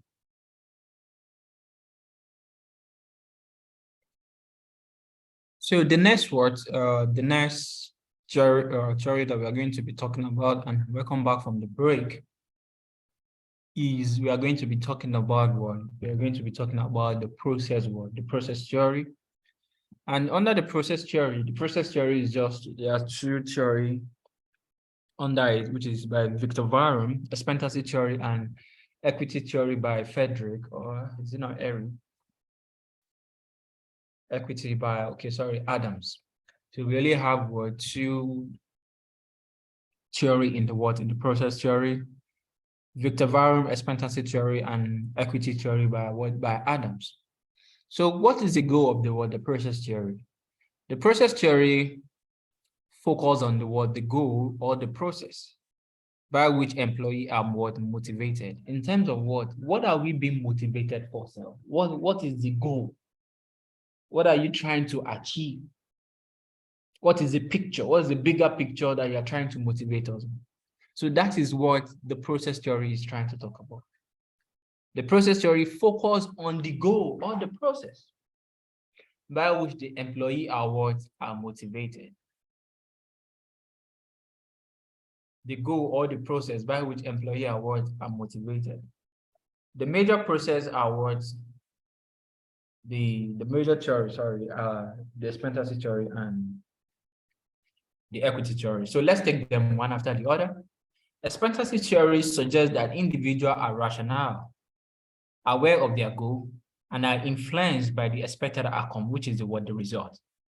That is, what will motivate us here now is the result, is the desired result, is the goal of the action. Varum expectancy theory of motivation was pioneered by Victor Varum in 1964. Said that motivation is a function or a product of individual preference for a certain outcome. Your desire towards a certain outcome. That is what is going to motivate you. That is what is going to motivate you. Is your desire, your goal. So what is going to motivate you now? Oh, let me pass my exam. So if that is it, because the expectancy in terms of the expectancy is the outcome. So what is motivating you now is for you to pass your exam.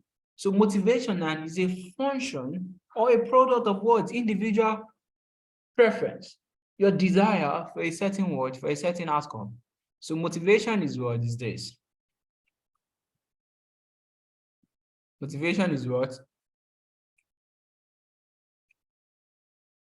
Motivation is equal to what? The variance multiplied by the expenses. The variance is the individual preference for a certain outcome. And expectancy is the individual perception that a desired outcome will result. A desired outcome will result from a specific act or a behavior.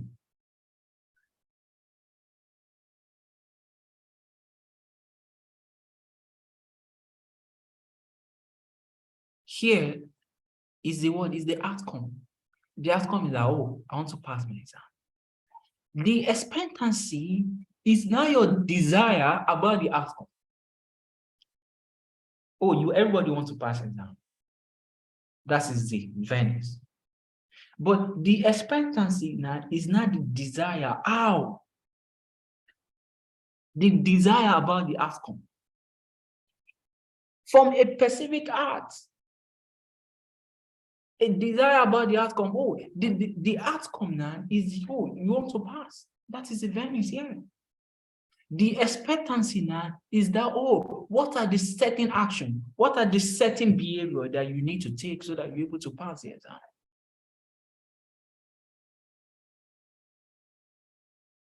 William suggested that the outcome and the expectation, that is the expectancy, should be expressed on the scale of words -1 to +1.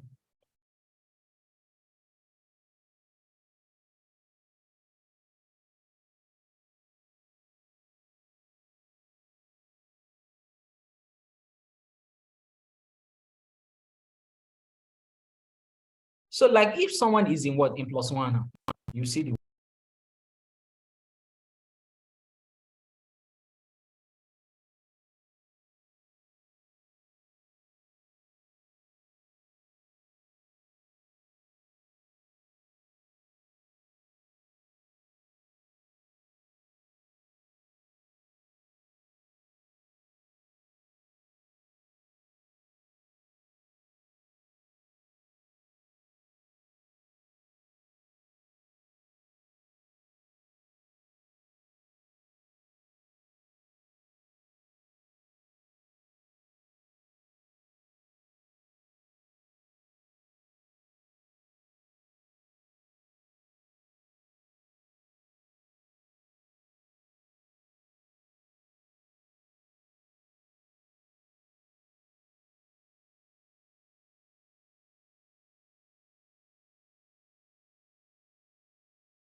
So look at this word. Look at this example. They say if a person strongly desire a specific outcome, if you strongly desire, you want it. That means that your word, the outcome now is what is +1. For example, Kofi strongly wants his company to sponsor him for a course at the university. You strongly, look at this word. You strongly, you need it. That means that what? Venice is the word. Venice is the outcome. You strongly like it. His colleagues in the company, NS, who is, however, completely indifferent to any sponsorship which will have a Venice of 0. That means that you're just looking at, okay, any course, any subject. But look at Kofi now. Kofi will really want a company to sponsor for a course. That means that what you already want, you can determine the course. Oh, this particular course is what? Is personnel management. That is the course that you are negotiating with your company. That, oh, my company, I want you to sponsor me for a course on personnel management. You know it, you strongly desire. But your colleague now, which is indifference, they like, and then sponsor, if they like or not. So that means that his zone is what now? To be 0. It's not as if you strongly desire, you are what? Indifferent. Oh, let me suggest it to them, but you can have the second mindset that if they like, let them accept it, if they like, let them accept it. The expectancies of Kofi that the outcome will meet his action is 0.9. The motivation, according to VAR, is a function of what? The outcome and the expectancy. Thus, if Kofi outcome for the sponsorship is what? Is 1. And your desire and your desire is what? Your desire, which is the motivation, is what? Is 0.9. Then we can calculate it already by saying what? 1 plus what? This is the equation. Your outcome multiplied by the word, your expectancy. Your outcome now, you strongly desire is what? Is 1. Your expectancy now is what? Is 0.9. It's just for us to multiply.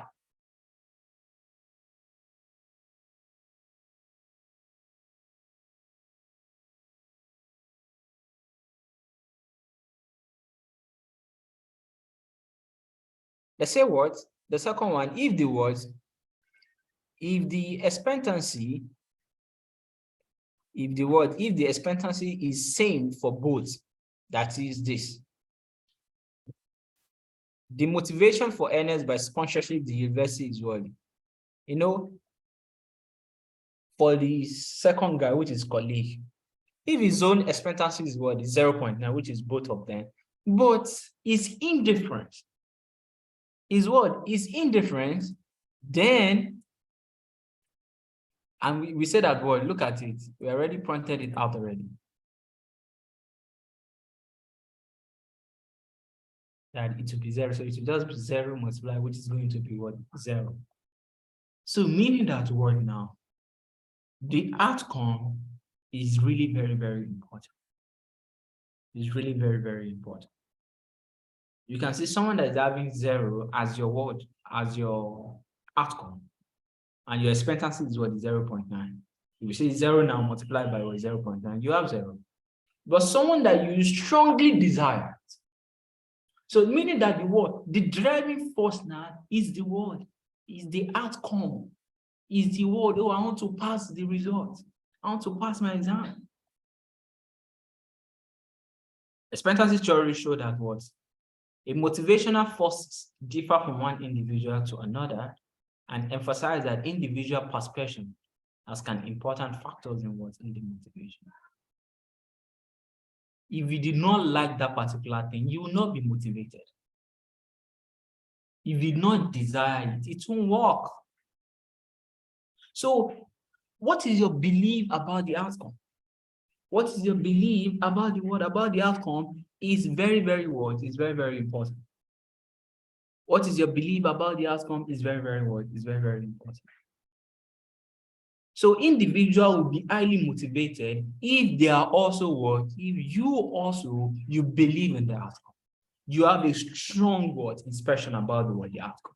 You have a strong belief about the outcome. Then you'll be motivated. Then the second theory under words, the process theory, is the equity theory by Adams, from the word equity. This theory, based on the work of Adam in 1957, suggests that an individual motivation depends on his or her own evaluation of the equity or the fairness of the reward given to him or her. Equity, as used in the context of this theory, refers to the ratio between the input and the word and the reward.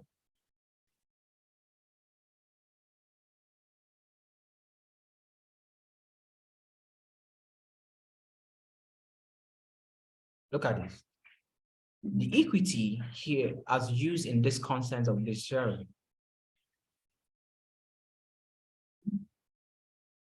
refer to the ratio between the input. It refers to the word, to the ratio between the input and the output, which is the word. The output here is the reward. You work from what? From morning to night. Is the reward given to you? Does it compensate your what? Your input? So once you now check your what? Your input with the reward in terms of the word, the output. If you now compare it with the ratio of the reward received by others performing similar job. So what? So their input. You work from what? You work from 8 a.m. to what? To 5 p.m.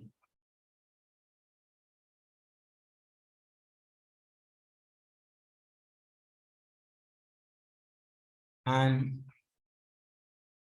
your colleague work from what? From 8 a.m. also to what? Also to 5 p.m.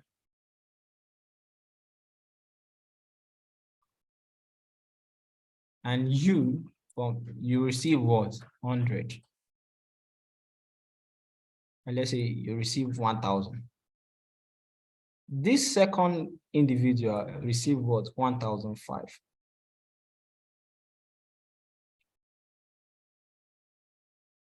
This is 1. This is 2.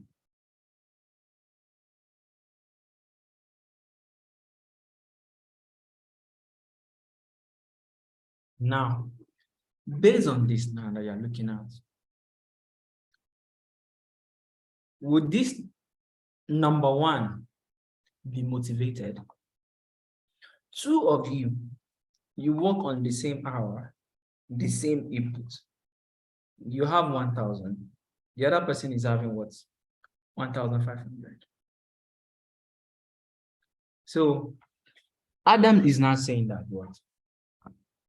If the employee compare his own inputs with the reward that is receiving, if you now compare it to your work, to what your colleague that is doing the same task, but is earning the same reward, then you'll be demotivated. So what this theory is now encouraging what managers to do is to make sure that your pay, the reward that you are giving to them, is of what? Is of equal. The equality is there. This theory implied that employees tended to compare their salary and other reward for their efforts with what others are receiving for what? For similar job. So I'll be motivated if it's equal. We are putting the same input and we are getting the same. But if we are putting the work, both of us are putting the same input and you are earning more than me, I may feel demotivated. That is what Adam is saying. That this theory implied that what employees tended to compare their salary for their effort with what others are receiving for similar job. Their motivation, job performance, and job satisfaction tended to improve if they realized that their package compared favorably with those of others performing similar job and the same efforts. I'll be motivated if it is what is favorable. However, if they perceive that they are being underpaid as compared to what other performing similar job are receiving, they develop a feeling of what? Equity, and might try to resolve the problem by working what? By working less hard. So you can see now that this particular theory now is what is straightforward. Is what is straightforward.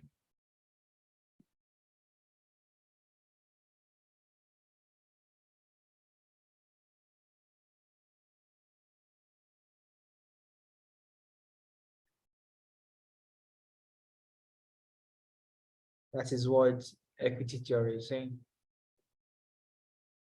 And the last one is what we call what? Reinforcement what? Reinforcement theory. Reinforcement what? Reinforcement theory. The idea of this theory is that what behavior with positive consequence tended to be repeated. Behavior with what? Positive words consequence is tended to be repeated, while behavior with what? Negative consequence tended to be what? Tended to not to be repeated.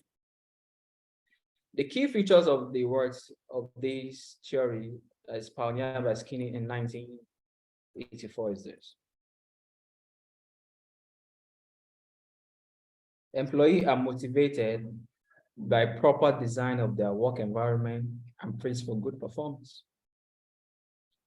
And that is based on reinforcement theory. Reinforcement theory is keyed on the idea that what a behavior that have a positive consequence is tended to be repeated, while the behaviors that have a negative consequence is tended not to be repeated.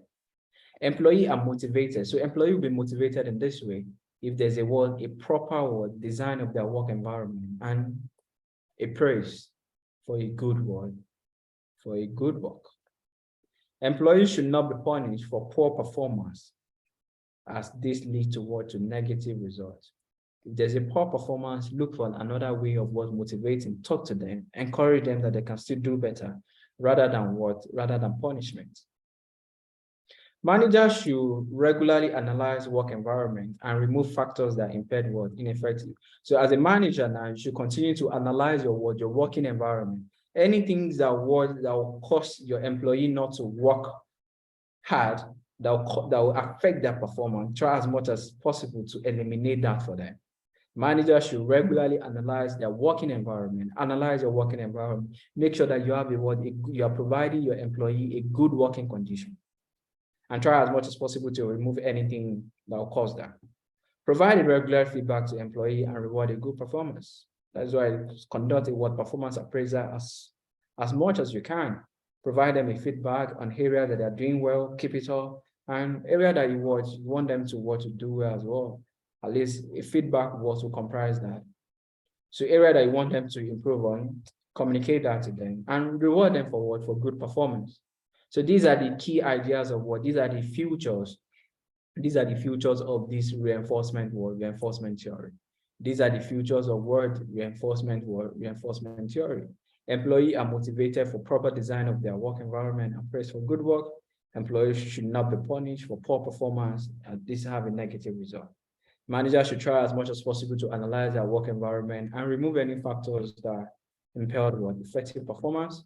Provide a regular feedback to the employees and reward a good performance. So these are the words, these are the comparison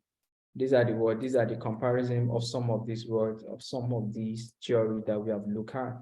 These are the comparison of some of these theories. So you can go through these words, you can go through this table of all the motivation words, all the motivation theory. Have a look at this table. And lastly, we'll talk about what are the techniques used to motivate employee in practice. What are the techniques that we can use to motivate employee in practice? Everybody will like this. Employee participation. Employee may be motivated to work hard when they are allowed to take part in decisions which affect them. This is also very, very important. As a manager, when you're forming policy, try as much as possible to encourage, to take your employee along so that they are also part of the decision-making process. They will not reject it, and that will also serve as a means of motivating them. A favorable working condition is very, very important as well. Provide them with a favorable working condition. Enhance their social relationship. Employees should be motivated when the manager creates an environment that promotes a good interpersonal relationship. So, as a manager, try as much as possible to provide a good interpersonal relationship. Create that environment. And the last, personal development. Encourage your employee to also work on their own personal development rather than the company target alone. Try as much as possible, contribute their own. You can sponsor them to different courses, encourage them to take courses, and you can pay for it. So support their personal development. When they are going forward, when they have exam leave, give them enough time so that they're able to prepare for it. So their personal development, their enhance their social relationship by creating a good interpersonal relationship working environment, a good working condition, make your employee also participate, and financial reward, which is the money. Everybody is aware of this. So these are the 5 techniques that is mentioned in our text that we can use to motivate employee in practice: financial reward, employee participation, favorable condition of work, enhance social relationship, and personal development. And personal development. So these are the suggested technique that we can use in practice to motivate our employee: financial reward, employee participation, favorable condition of work, enhance social relationship, and personal development as well. So this is the end of the motivation. It's a very interesting chapter. Try as much as possible to get the key gist of each of these theory that we have talked about. We talk about Maslow, which is number 1. We move on to the hygiene theory. We also talk about, okay, these are just comparison. These are just comparison of some of the theory. So we talk about what this is. Motivation theory is divided into how many sections? It's divided into 3 sections. We talk about what, and each of the 3, one after the other as well. Started from the first one, which is the content theory. We move on to the word, the process. We move on to the words. We also talk about the reinforcement as well, which is the last one. And we talk about process theory. In process theory, we have 2 theory under it. In process theory, we have how many theory? 2 theory, Victor Varun and equity theory by Adams. Victor Varun and equity theory by Adam, and reinforcement theory is just a straightforward theory. In content theory, we have what? We have 5 theory. We have the need theory, the R and G theory, the X and Y theory, and we also have the 2 factors theory. The 2 factors theory, what are the 2 factors? The hygiene factors and the motivational factors. We also talk about factors affecting what? Factors affecting motivation, satisfaction through achievement, growth and development, job security, interpersonal relationship, the company policy, the working condition, and the status. We talk about 2 types of motivation. Please don't forget them. These are the 2 types of what? 2 types of motivation. Okay, and performance of employee is made up of this function. Performance of employee is made up of the what? The ability, their ability and what? Motivation. Ability is made up of the what? 3 things, 3 functions: the attitudes, the training, and the resources. While motivation is made up of the words, the desire, and the what? The commitment. All right. So thank you, everyone. And if you have any question, please, you can ask now. So that we'll stop here for today. Thanks for staying tuned as well.